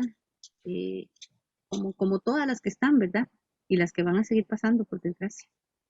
Yo tuve la ventaja que sobreviví, pero hay muchas que no sobreviví. Así es. Sonia, No, Sonia, yo lamento gracias. muchísimo que lo hayas vivido y la experiencia con el juez, y de verdad, si queréis hacer algo, contá con nosotras, con Sefemina, pues en este caso, pero yo creo que también con un montón de organizaciones más que te apoyaríamos si quieres hacer una denuncia, si quieres hacer una revisión o sea, cualquier cosa. Además, yo estoy en la subcomisión de femicidio, así que igual podríamos, lo que querrás, Sonia, de verdad ha sido una barbaridad. Muchas No gracias. tendría que haber pasado. Voy a tomarlo en cuenta, claro que sí, voy a comunicarme con Sharon para que ella me dé sus contactos. O yo tengo mi correo y lo pongo para que ella me pase sus contactos. Correcto, lo que Sí me gustaría, Sonia, para sentar un precedente en realidad. Gracias, Sonia, y gracias por levantar la voz, porque precisamente esto, como señalas, es lo que le suceden a muchísimas, muchísimas mujeres en el día a día, precisamente en esa lista de elementos que nos señalaba Alda del acceso a la justicia, que tiene que ver hasta la forma en la que las personas que deben o que están llamadas a hacer justicia por nosotras manejan las situaciones. Entonces, bueno, muchísimas gracias y ese abrazo de parte de todas nosotras en estas vivencias, ¿verdad? Y en estas experiencias que nos marcan de por vida. Bueno, tenemos un montón de preguntas, vamos a tratar de ir abarcando algunas. Nos dice Rafael Cuevas que es una reflexión interesante la de Ana Carcedo. Dice, como bien dice, el poder es implacable con quienes están en situación vulnerable. Relaciones de poder, relaciones desiguales de poder, les llamó Alda. Y el patriarcado es tan fuerte, digo yo, que abarca también a las féminas en situación de poder. Alda le llama la dimensión cultural, más allá de lo legal, que debe ser cambiado. Sería interesante una reflexión suya al respecto de por qué lo cultural es sumamente difícil de cambiar. Bueno, porque lo cultural es mucho más invisible, ¿verdad? Pensamos que, por ejemplo, lo que consideramos que es una mujer bella, eso siempre pensamos que es lo que yo considero que es una mujer bella y no pensamos que eso es lo que nos han enseñado, que es una mujer bella, que tiene que ser así, que tiene que ser así. Eso lo va haciendo las películas, las telenovelas, las series de televisión, te van haciendo una visión de lo que es correcto y lo que es incorrecto, lo que es natural, lo que no es natural, que vos crees que eso es verdad, que es la verdad. Y en cambio las leyes es más fácil de demostrar, aquí hay una discriminación, esta ley es discriminatoria, esta sentencia es discriminatoria, pero decir que algo cultural es discriminatorio cuesta mucho más, porque se vive como más propio. Yo me acuerdo, por ejemplo, que yo en el curso que yo daba en la Universidad de Toronto, siempre hablaba de mi campaña. Yo tengo una campaña unipersonal contra los tacones altos y siempre decía, es que ¿por qué las mujeres mismas nos ponemos esos instrumentos de tortura? Nos los ponemos porque creemos que nos vemos más sexy, más bonitas, más elegantes, más esto, pero no es que esa es la verdad. Los tacones más bien, si uno se pone a pensar y se pone a fijarse cómo caminan las mujeres en la calle con esos tacones, ve que es lo menos sexy posible, ¿verdad? Porque caminar con dolor o con dificultad que van así como sorteando, eso no es sexy, eso no es atractivo pero pero nos ha enseñado que eso es lo que es sexy, que eso es elegante, y cada año se ponen más altos los tacones, ¿verdad? Yo estaba viendo una película de los años 50 ayer, y los tacones que se usaban en esa época eran casi que los que hoy no se llamarían ni tacones, ¿verdad? Pero son así los tacones que se usan. Y me acuerdo que muchas de las participantes en el curso se pusieron furiosas. No, yo uso los tacones porque a mí me gustan, porque me gusta verme así, porque me gusta verme bien, porque me gusta verme elegante. A mí nadie me ha dicho que me veo más sexy. Es como que cuesta más que se acepte que las cuestiones culturales también son construidas socialmente, y también todo lo que creemos que es bueno, lindo, correcto, es también socialmente construido. Creo que eso es lo que diría yo de eso. Pero, y también, pues, o sea, lo que tenemos que aprender a ver es que eso se va filtrando también en las leyes, ¿verdad? Hay muchas cosas que ni las cuestionamos porque pensamos que así es, ¿verdad? Entonces no lo vemos como discriminatorio o negativo para las mujeres, sino que, por ejemplo, en el derecho a familia se dice como un buen padre de familia. O sea, que la persona que es honesta funciona como un buen padre de familia, porque no como una buena madre de familia o sin familia, como una buena madre, lo que sea. Pero esas cositas ni siquiera las cuestionamos porque es parte de lo que culturalmente se nos ha enseñado, que eso es lo que significa honestidad. Así es. Gracias. Dice por acá Marcela Ramírez, pregunta, retomando un poco sus trayectorias, ¿cuáles han sido los medios más efectivos que han detectado para la educación a las mujeres sobre sus derechos humanos? Y va dirigida a ambas, o a la que quiera contestar. Bueno, yo creo, o sea, para mí la experiencia más impresionante, que además ha sido para mí un privilegio, ha sido poder participar en grupos de autoayuda de mujeres que viven violencia. Los grupos de autoayuda estos no los inventó Sefemina, aunque se han hecho en Sefemina, pero no los inventó Sefemina porque los inventaron las mujeres, ¿verdad? O sea, esa relación horizontal entre mujeres, que nadie juzga a nadie, que nadie se siente como esperando qué es lo que yo debo hacer, el deber hacer, el que están esperando de mí, eso desaparece en el grupo de autoayuda cuando es un auténtico grupo de autoayuda. Y eso para mí es lo más cambiador, más que educativo, cambiador es que no voy a decir de mentalidad, de estas cosas, de estas barreras, ¿verdad?, que nos ponen en la cabeza, cómo se van desmontando, ¿verdad? Con qué facilidad se van desmontando cuando vos no tenés una presión de fuera para ponerte los tacones o para decir que la otra es mala, ¿verdad? Porque todo esto son cosas que, como dice Alda, nos las han ido metiendo de una manera absolutamente insensible para nosotras, o sea, inconsciente para nosotras, nos las van metiendo y nos van formando las opiniones, sobre todo las opiniones sobre otras mujeres, ¿verdad? Porque al final si las mujeres nos uniéramos, este sistema no aguantaba. Entonces este sistema necesita que estemos divididas. Y lo hace de dos maneras privilegiadas, o sea, dos maneras fundamentales para mí. Una es que realmente gana a mujeres con beneficios si se pone del lado de los hombres. Por ejemplo, en el ámbito político eso es muy claro. O sea, en el ámbito político, o sea, las mujeres se acercan a quienes tienen el poder en los partidos para caerles bien, ¿verdad? Y entonces ganar un poquito ahí. Entonces, ganándose las mujeres de alguna manera en que salen beneficiadas personalmente, porque no tienen en la cabeza, porque ninguna lo teníamos, de entrada ninguna teníamos en la cabeza que aquí la solución es unirnos, ¿verdad? Entonces, mujeres que están en la posibilidad de ganar un beneficio personal porque se alían con los hombres, pues lo van a hacer. Pero la otra es esta parte de la educación, de la misoginia que las mujeres tenemos que interiorizar, ¿verdad? Porque somos, o sea, si nosotras hemos sido señaladas como malas, el resto de las mujeres también lo son, ¿no? Entonces, para mí esos son los dos mecanismos claves por los cuales el patriarcado puede sostenerse, porque impidiendo que las mujeres nos unamos entre nosotras, ¿verdad? Entonces, por eso cuando se rompen esas barreras y nos juntamos las mujeres horizontalmente, no verticalmente, porque si no, volvemos a reproducir esa cosa del poder, ¿verdad? Y entonces, ¿con quién me alío? ¿Con quién no me alío? No, aquí estamos todas como mujeres, ¿verdad? Que estamos en condiciones en que ninguna sabe más que la otra. Y me acuerdo en el grupo de autoayuda cuando llegaban las abogadas y decían, no, pero usted vaya y ponga la denuncia. Y le decía, que no, es que esto no funciona. Y decía ella, que sí, que no sé qué, que vaya. hasta que decía, es que yo soy abogada, entonces por eso sé, decía, es que usted no ha ido a poner nunca la denuncia, y yo sí, entonces yo sé qué es lo que pasa en la realidad. Eso, o sea, cuando llegamos a esos niveles en los cuales mi conocimiento y mi experiencia vale tanto, lo mismo, exactamente igual que lo de otra compañera, entonces hay ese intercambio tan rico de experiencias, esas cercanías que se generan, esas empatías que se generan entre nosotras, que es poderosísimo, ¿verdad?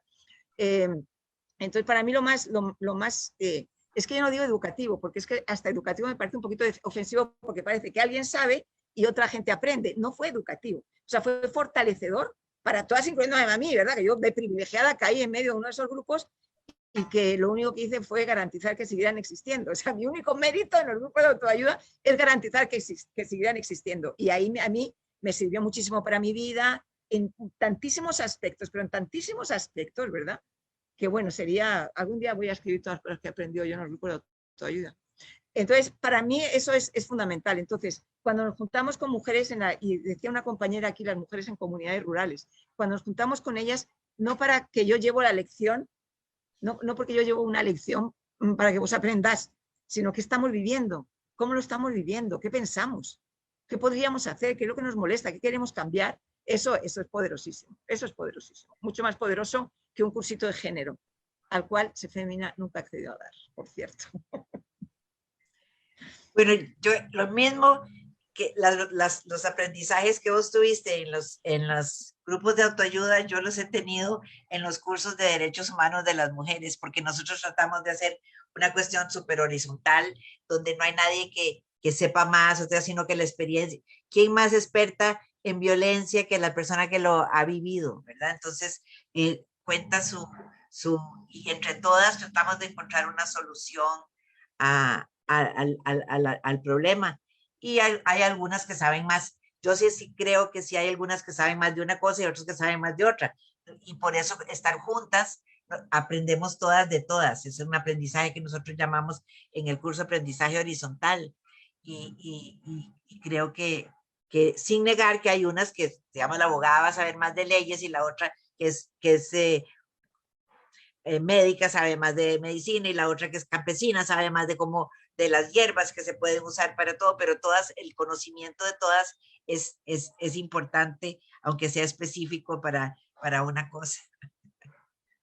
El detalle es importante, incluyendo una mujer que le recomienda a la otra que para sacar al marido, que las leyes no existían en el momento en que hicieron esta recomendación, para sacar al marido, al tipo con el que no estás casada, ¿verdad? Como no existía la ley de violencia doméstica, no había manera de sacarlo de ahí. Para sacarlo de tu casa, lo que tienes que hacer es cambiar el llavín. Sí. Cambias el llavín cuando no esté fuera. Sí. Definitivamente los grupos y los círculos de mujeres son sumamente poderosos y siempre se encuentran en esos espacios a alguien que quiera compartir y el crecimiento. Yo cuando escucho a Ana diciendo autoayuda, pienso que pasa uno de la autoayuda a la ayuda colectiva, precisamente por eso que ustedes señalan, porque es un compartir de todas, desde las experiencias y los saberes en las que realmente nos construimos y nos alimentamos. Es un proceso siempre sanador. El sentarnos un grupo de mujeres a compartir sobre las experiencias, lo que hemos vivido. Y bueno, Ana ya mencionó precisamente el comentario que hacía Mariana, que además de agradecerles, señalaba, digamos, esta aproximación de lo que ustedes exponen en el acercamiento y despertar de las mujeres obreras, llama ella, más que mujeres jóvenes de la academia, esto ligado a la lucha de clases, pues la resonancia la vamos teniendo en las comunidades y habla además, ¿verdad?, más en detalle de las zonas rurales, que un poco era el comentario que hacía Mariana. Hermes nos pregunta, ¿cómo se proyecta el movimiento feminista de cara de los nuevos retos que plantea el mundo globalista?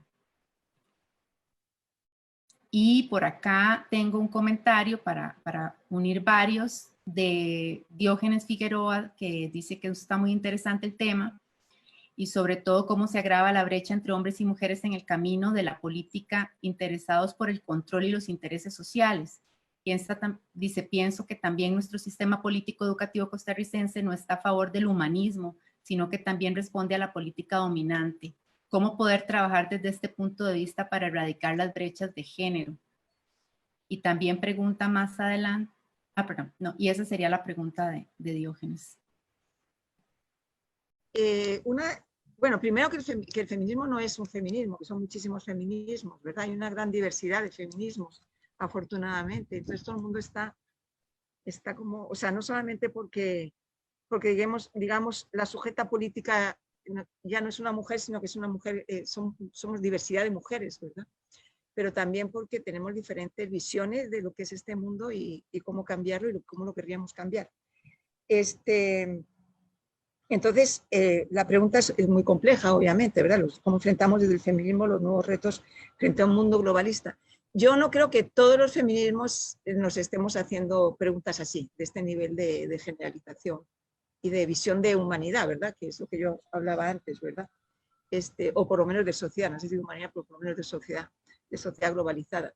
No sé si todos los feminismos nos estamos haciendo este tipo de preguntas, pero sí puedo hablar, por ejemplo, de algunos que le pueden estar como metiendo el dedo en algunos sentidos en el ojo al problema, ¿verdad? Por ejemplo, desde la economía, desde las economistas feministas, desde algunas corrientes de economistas feministas, ¿verdad? Se está cuestionando, o se está poniendo en presencia y en valor todo la economía de los cuidados, que no es solamente el trabajo reproductivo, pero la economía de los cuidados, como una parte fundamental que se quiere negar, ¿verdad? De un mundo globalizado, deshumanizado, ¿verdad? Porque ese mundo globalizado tiene características, no es simplemente que estamos conectados y conectadas, es que es deshumanizado porque individualiza a las personas y cada quien sálvese quien pueda, ¿verdad? Ese es el modelo neoliberal. Entonces, desde ciertos sectores de la economía feminista se pone en valor la vida, la sostenibilidad de la vida y por lo tanto de la economía de los cuidados, por ejemplo. Es una forma de cuestionar la forma de globalización que nos están recetando. Desde otros enfoques, por ejemplo, todas las feministas decoloniales o descoloniales que están precisamente planteando, bueno, ¿qué es esta globalización que en realidad ha nacido con este gen colonial, racializador, etcétera, etcétera, ¿verdad? También desde ahí se están y se están planteando aspectos alternativos, ¿verdad? El conocimiento en materia, cuáles son los conocimientos, por ejemplo, que los pueblos indígenas de América Latina han tenido sobre todo, desde las cosmovisiones hasta las formas de enfrentar ciertos problemas, y en particular, en mi opinión, en un aspecto en que tienen muchísimo que aportar, es la sostenibilidad. O sea, yo cuando voy por una cosa que parece que es una anécdota, pero que ayer la estaba comentando con mi hija, o sea, yo cuando fui por primera vez a Guatemala, yo decía, pero todos estos campesinos que yo estoy viendo absolutamente empobrecidos, tienen un pasado de sostenibilidad que se lo ha destruido el progreso, ¿verdad? Entonces creo que en ese campo también hay muchísimo que rescatar en la discusión de qué sociedades queremos que sean sostenibles y funcionales, que permita que cada persona, cada grupo, cada sector pueda vivir ahí dentro, no que descarte personas, descarte grupos y los mande a vivir, ¿verdad? A otro lugar. Nos apuntamos, por ejemplo, muchas nos apuntamos a la renta básica universal como el derecho básico de por vivir, poder vivir, ¿verdad? Por existir, poder vivir, y que por lo tanto es un derecho básico tener lo suficiente para subsistir. En fin, hay una serie de elementos que están enfocados desde, bueno, a mí es que como yo soy medio economista, entonces las cosas que tiran para la economía también me gustan mucho, y señalo estos, y más las feministas descoloniales, que me parece que son aportes muy importantes, que están señalando cosas, pero también de alguna manera van como avanzando, ¿verdad? Vamos a ver qué sale ahora de la Constitución en Chile. Vamos a ver qué sale, porque va a ser muy interesante. Estoy viendo aquí, ¿verdad? Solo, por ejemplo, decir que siempre la brecha entre hombres y mujeres se agrava siempre que hay una crisis, siempre que hay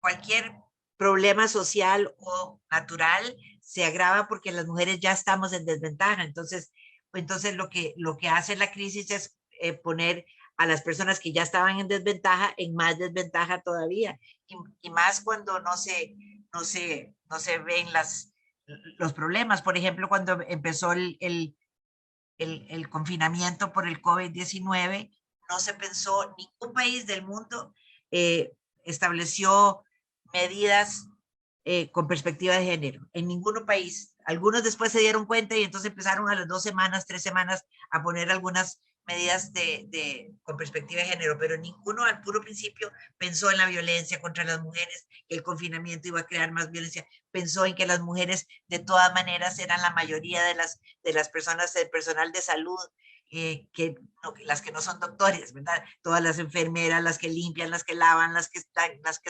cocinan, todos las que están en los hospitales son mujeres y que esas iban a ser más afectadas, nadie lo pensó.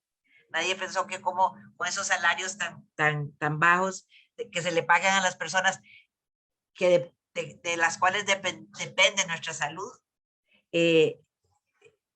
no se pensó en eso. Entonces ahora se ha pensado más y, sí, son trabajos esenciales, pero lo que quiero decir con esto es que se agrava la brecha porque cada vez la relación entre médico masculino y enfermera femenina, la brecha se va aumentando más que más mujeres se han contagiado del COVID entre la población de personal de salud. Entonces, eso vemos que es un ejemplo de los miles de ejemplos que podemos ver de cómo se va agravando porque está todo conectado, ¿verdad? Cuando una mujer que está trabajando en un lugar que ya es peligroso, como en una fábrica durante el COVID, ¿verdad? Encima sufre violencia doméstica, encima se recibe un salario menor, encima tiene que ir al transporte público, encima lo que hacen, los hijos le están demandando que sea una buena madre, etcétera. Ese estrés que viven unas mujeres no lo viven los hombres, ¿verdad? Entonces se va ampliando la brecha porque los hombres sí se defienden mucho más sus derechos debido a que no tienen tanta presión sobre ellos. En cambio las mujeres, que encima ir a tratar de ir a un tribunal cuando tiene tanto encima, ¿con qué tiempo y con qué dinero puede ir a poner una denuncia, por ejemplo? Y lo mismo con la educación, donde no existimos las mujeres para la mayoría de la educación de primaria y secundaria, ¿verdad? No se habla de lo que han contribuido las mujeres a la sociedad. Entonces, eso también se va valorizando más a los hombres que sí contribuyen y a las mujeres que no contribuyen.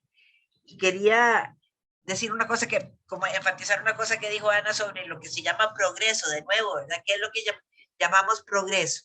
El progreso que tenemos, pues, más tecnología, que de nuevo ensancha la brecha digital porque las mujeres tenemos menos acceso a lo digital. Y entonces, cuestionémonos, ¿qué es lo que llamamos progreso? ¿Qué es lo que llamamos el trabajo productivo y el trabajo reproductivo? ¿Qué es lo que se llama eso? Cuestionarnos esas cosas, como hicimos cuando empezamos las mujeres a incursionar en la doctrina de los derechos humanos, nos dimos cuenta que teníamos que reconceptualizar todo. ¿Qué significa la igualdad? ¿Qué significa la libertad? ¿Qué significa la libertad de expresión? ¿Qué significa la religión? ¿Qué significa trabajo digno? Todo eso teníamos que volver porque todo eso se pensó sin pensar en las mujeres. Las mujeres no eran, él dice que no hay humanismo, es que las mujeres no éramos humanas, ni siquiera está dentro de la concepción de lo humano, las mujeres. Gracias, Alda. Y yo tenía una consulta también que quería asociarla con lo que señalaban ustedes antes. Y primeramente para Ana, y es en relación con esos escenarios del femicidio con los que usted pues hizo un análisis del 2000 al 2006 en la región centroamericana, y pensando en esta celebración que estamos centroamericana, ¿cuál es el alcance, digamos, en términos de esos escenarios, primero a nivel centroamericano y después pensaba yo en términos de Costa Rica? Ahora que usted también señalaba lo del CLAIS, y me preguntaba cuál ha sido, no vamos a decir las buenas prácticas porque no nos gusta, sino más bien como los elementos positivos que se han determinado y se han encontrado en las CLAIS, no solamente en el tema de la protección. Yo pensaba más en esto de la prevención Y incluso en esto de facilitar espacios donde las personas, o en este caso las mujeres que requieren esos apoyos, puedan tener acceso a este acceso a la justicia, pensaba yo, digamos, desde poniendo también como relevancia todos esos puntos que nos señalaba Alda, que terminan siendo barreras. Y mi otra pregunta para Alda era relacionada precisamente con esas barreras. De esa lista enorme de barreras de la justicia que todavía hoy tenemos que enfrentar las mujeres, ¿cuáles serían algunas líneas que podemos identificar para ir transformando, para seguir trabajando? Porque ya, ¿verdad? Entendemos que esto es una lucha, esto es ¿cómo es que lo dijo? En esta carrera de obstáculos. Bueno, ¿qué cosas podemos ir haciendo para ir quitando esos obstáculos de nuestro sistema de justicia? Gracias. Voy con la primera entonces, Sharon.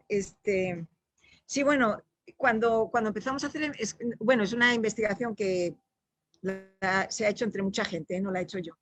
No la he hecho yo. De hecho, el documento que publicamos, que se llama No olvidamos ni aceptamos, Femicidio en Centroamérica 2000-2006, tiene 3 páginas de agradecimientos, o sea que hay mucha gente que ha participado en esto.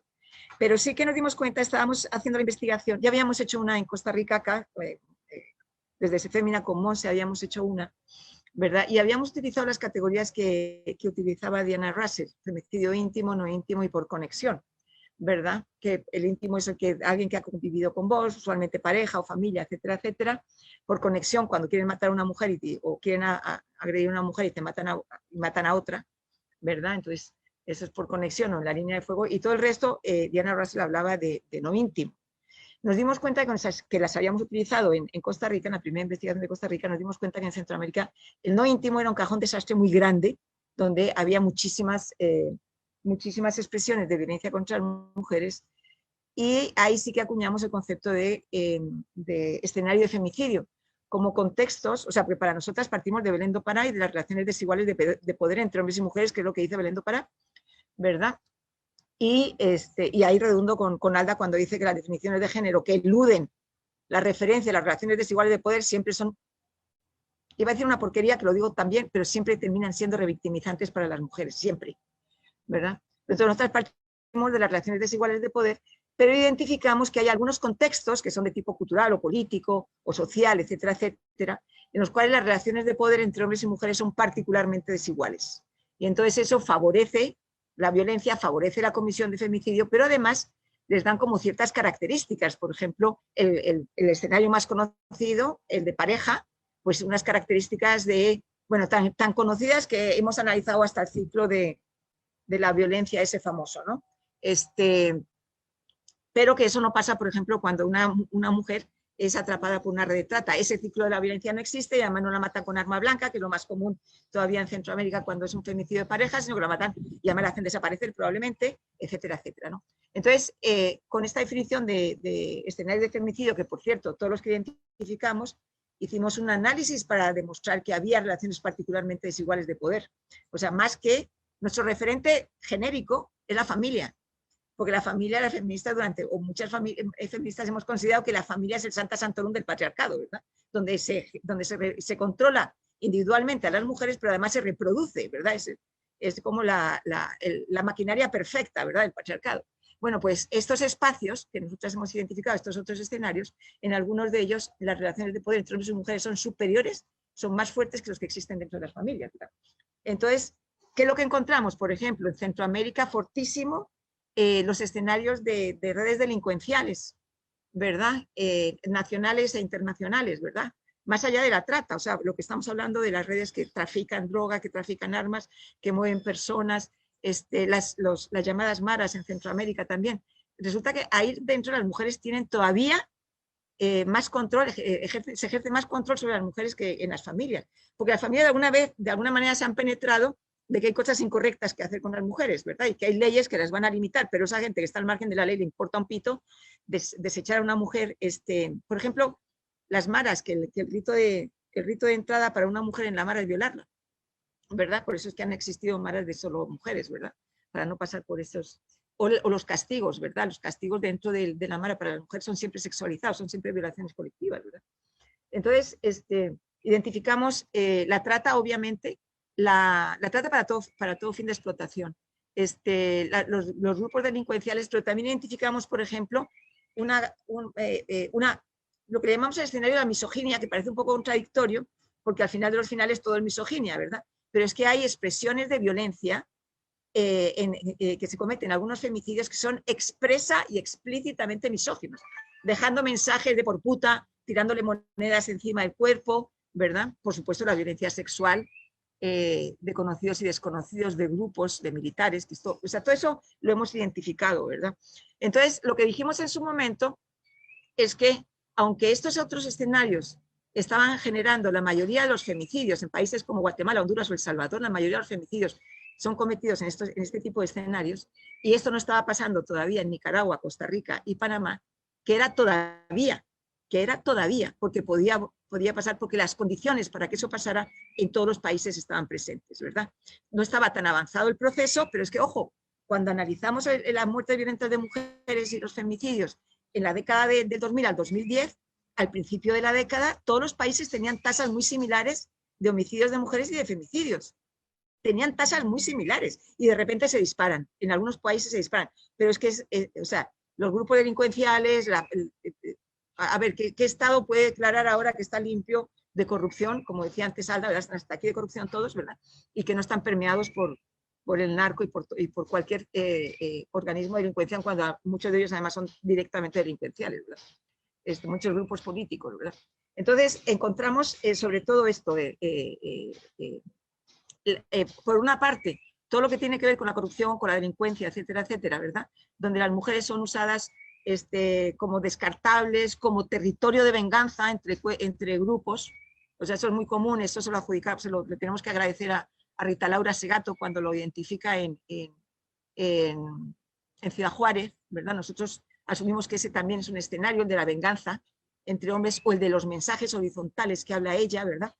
Y claro, por supuesto, mucho más presentes todavía en ese momento en Centroamérica, en Guatemala, Honduras y El Salvador. En Costa Rica, ¿qué es lo que estamos viendo? Que se han disparado, no se han disparado los femicidios, no es cierto, se han disparado los femicidios, afortunadamente. Pero que están pasando una cosa que le llamamos, que yo por lo menos considero que eso puede ser un predictor de escalada de femicidios, que es que aumentan, y eso lo han declarado los señores que están en los cargos oficiales, que los homicidios de hombres, por ejemplo, en el 2019, si mal no recuerdo, dijeron que los homicidios de hombres habían disminuido con relación al 18, pero que los de mujeres habían aumentado. Ese que vaya más rápido, el aumento de femicidios, incluso en este caso disminuyen los de hombres, aumentan los de las mujeres, eso puede ser un predictor de escalada de femicidios, ¿verdad? Eso por una parte. Pero además es que en las muertes violentas de mujeres, antes, yo soy parte de la subcomisión de femicidio y sé que se hacen grandes esfuerzos, ¿eh? O sea, no estoy descalificando lo que se hace en la subcomisión. Pero, por ejemplo, hace unos años, cuando terminaba el año, teníamos 3 o 4 muertes violentas de mujeres que no sabíamos si eran femicidios o no. Y ahora tenemos la mayoría. Terminamos el año y no sabemos si eso ha sido un femicidio o no, porque es muy difícil investigar en contextos que no son de violencia de pareja, ¿verdad? Y por mucho que haya, y es lo que me vuelvo a referir a lo anterior que había dicho, o sea, que todo hay un aparataje, que el aparataje que se haya podido montar en relación a la violencia contra las mujeres tiene mucho que ver con violencia de pareja. Nos salimos de eso y de repente ahí nadie sabe cómo hacer. Es muy complejo, no es imposible, porque en Guatemala son capaces de identificar femicidios cometidos por la Mara, no puede ser que sea imposible hacerlo, ¿verdad? Pero está pasando eso que ni siquiera podemos identificar si es un femicidio o no. Entonces, por supuesto que estamos tomando medidas para ver si podemos, si se puede tener como un análisis más fino de lo que pasa, pero el problema es eso, y en mi opinión, lo que está detrás, porque sí que hay muchísimas muertes de mujeres que es en contextos de grupos delictivos, lo que está detrás es eso. Lo que está detrás es que en realidad muchos de ellos pueden ser femicidios, pero que no hay manera, o por lo menos con el instrumental que tenemos en este momento en Costa Rica, o que tienen, yo no lo tengo, pero tienen las autoridades para investigar, no llegan a eso, ¿verdad? Entonces, todavía, pero yo me parece que estamos en las vísperas de empezar a identificar un aumento de femicidios identificados, ¿verdad? Y luego la otra cosa era sobre los CLAIs, y ¿qué parte buena de eso puede tener de acceso a la justicia, los CLAIS?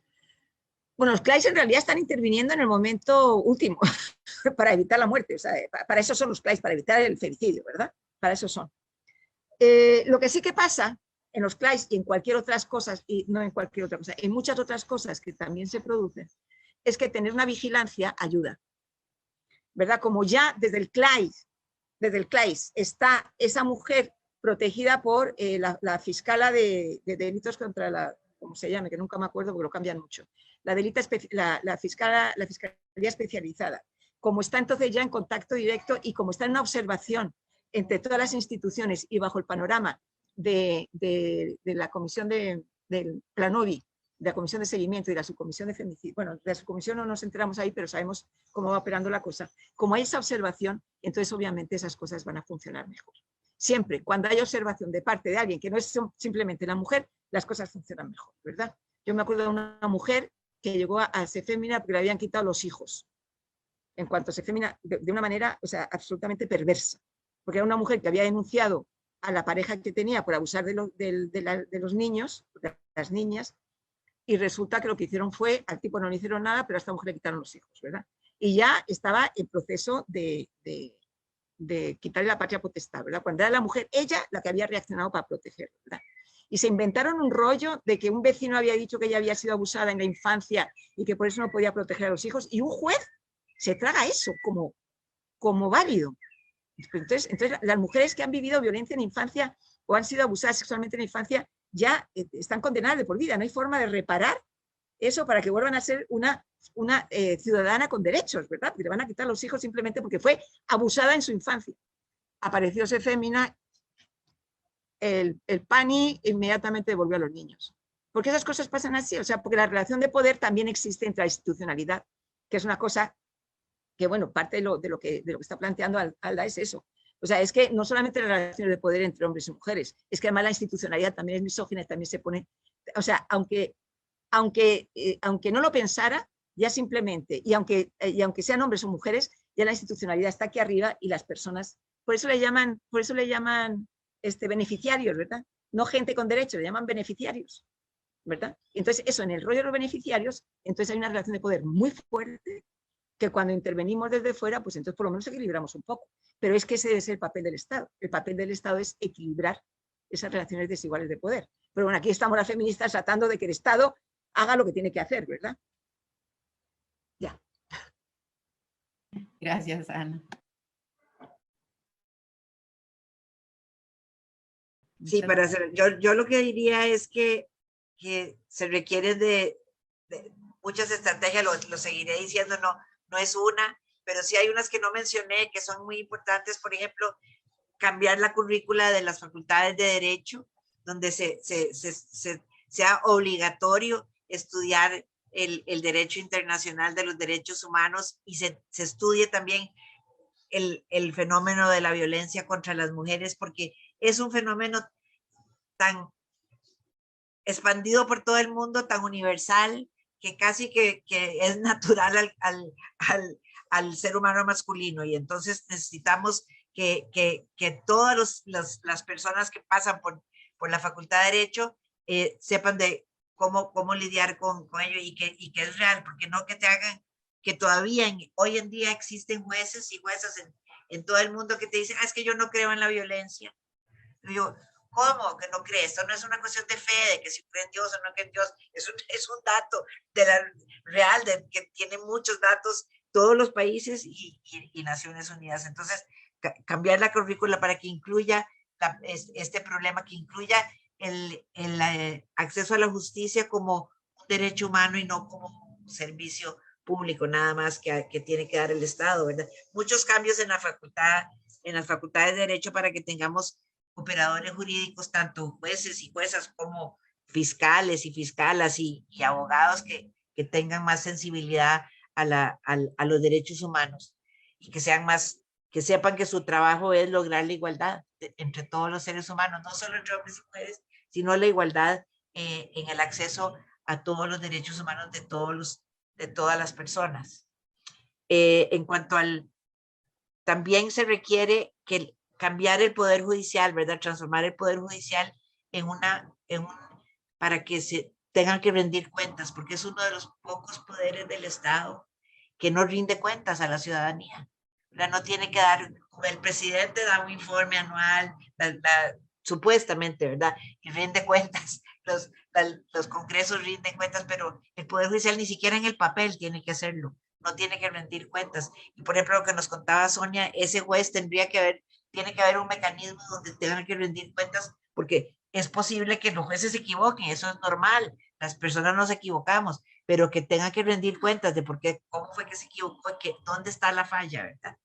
Eso y también tener tribunales más específicos para las mujeres de muchas, no solo para la violencia, sino para otro tipo de problemas y más accesibles a los lugares remotos, ¿verdad? La discriminación que existe contra las mujeres es en lo rural, ¿verdad? Las mujeres para ir que viven en áreas lejanas del centro urbano, tienen que ir en bus a poner una denuncia. ¿Y qué mujer tiene el tiempo y el dinero para ir en bus a poner una denuncia? Entonces tiene que ser la justicia la que va donde las derechohabientes, ¿verdad? Y que pueda haber alguna forma nosotros habíamos pensado de un busito, ¿verdad? Que se llamara el Justibus, que va a las comunidades rurales a recibir denuncias y también aprovechar para contarle a las mujeres cuáles son sus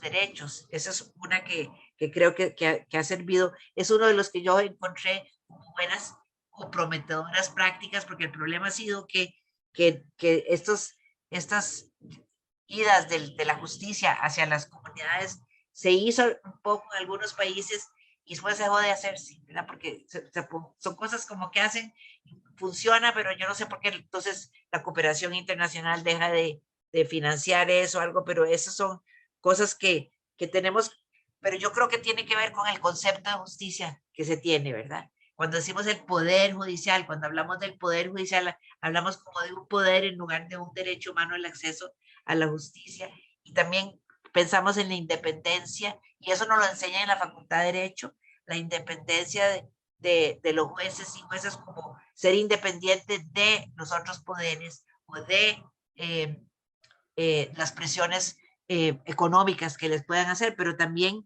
la independencia de los jueces significa ser independiente de estereotipos, independiente de la misoginia.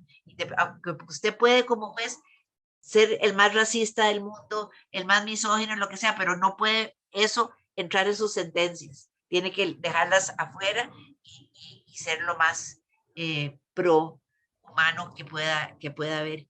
Y eso no lo enseña porque se cree que es independiente, significa que yo no tengo que oír a nadie, no tengo que hacer nada, sino que es mi decisión la que cuenta. Y de eso padecen muchísimos jueces y juezas, pero también fiscales y también abogados y abogadas que dicen, pero yo soy el abogado aquí. Que le pasa también a los médicos, ¿verdad? Y uno le dice, sí, pero es mi cuerpo, ¿verdad? Porque yo soy el que decido qué operación necesita, qué medicina necesita, y lo mismo hacen los abogados que no nos enseñan en la Facultad de Derecho a escuchar, ¿verdad? A escuchar a los clientes y a las clientas. Muchas cosas. Me voy a quedar aquí para ya que podamos finalizar este conversatorio, que ha sido, quiero decir de una vez que me ha encantado estar con Ana, que hace tiempos que no la veía y fue rico. A mí también, mucho gusto, Alda, muchísimo gusto me ha dado. Bueno, muchísimas gracias a todas las personas que nos acompañan en nuestras redes sociales y bueno, evidentemente a Ana y a Alda, gracias siempre por su apertura a compartir desde su vivencia y desde su experiencia lo que ha significado este camino de luchas compartidas. Un abrazo y esperamos igualmente desde el IDELA, pues siempre contar con ustedes en estos espacios y en estos procesos. Así que muchísimas gracias. Muchísimas gracias, Sharon, muchísimas gracias, Aridela, muchísimas gracias, Alda. Gracias a todas. No repito lo que dijo Ana, ya. Chao, ha estado excelente, me ha gustado mucho, a mí también, me ha gustado mucho.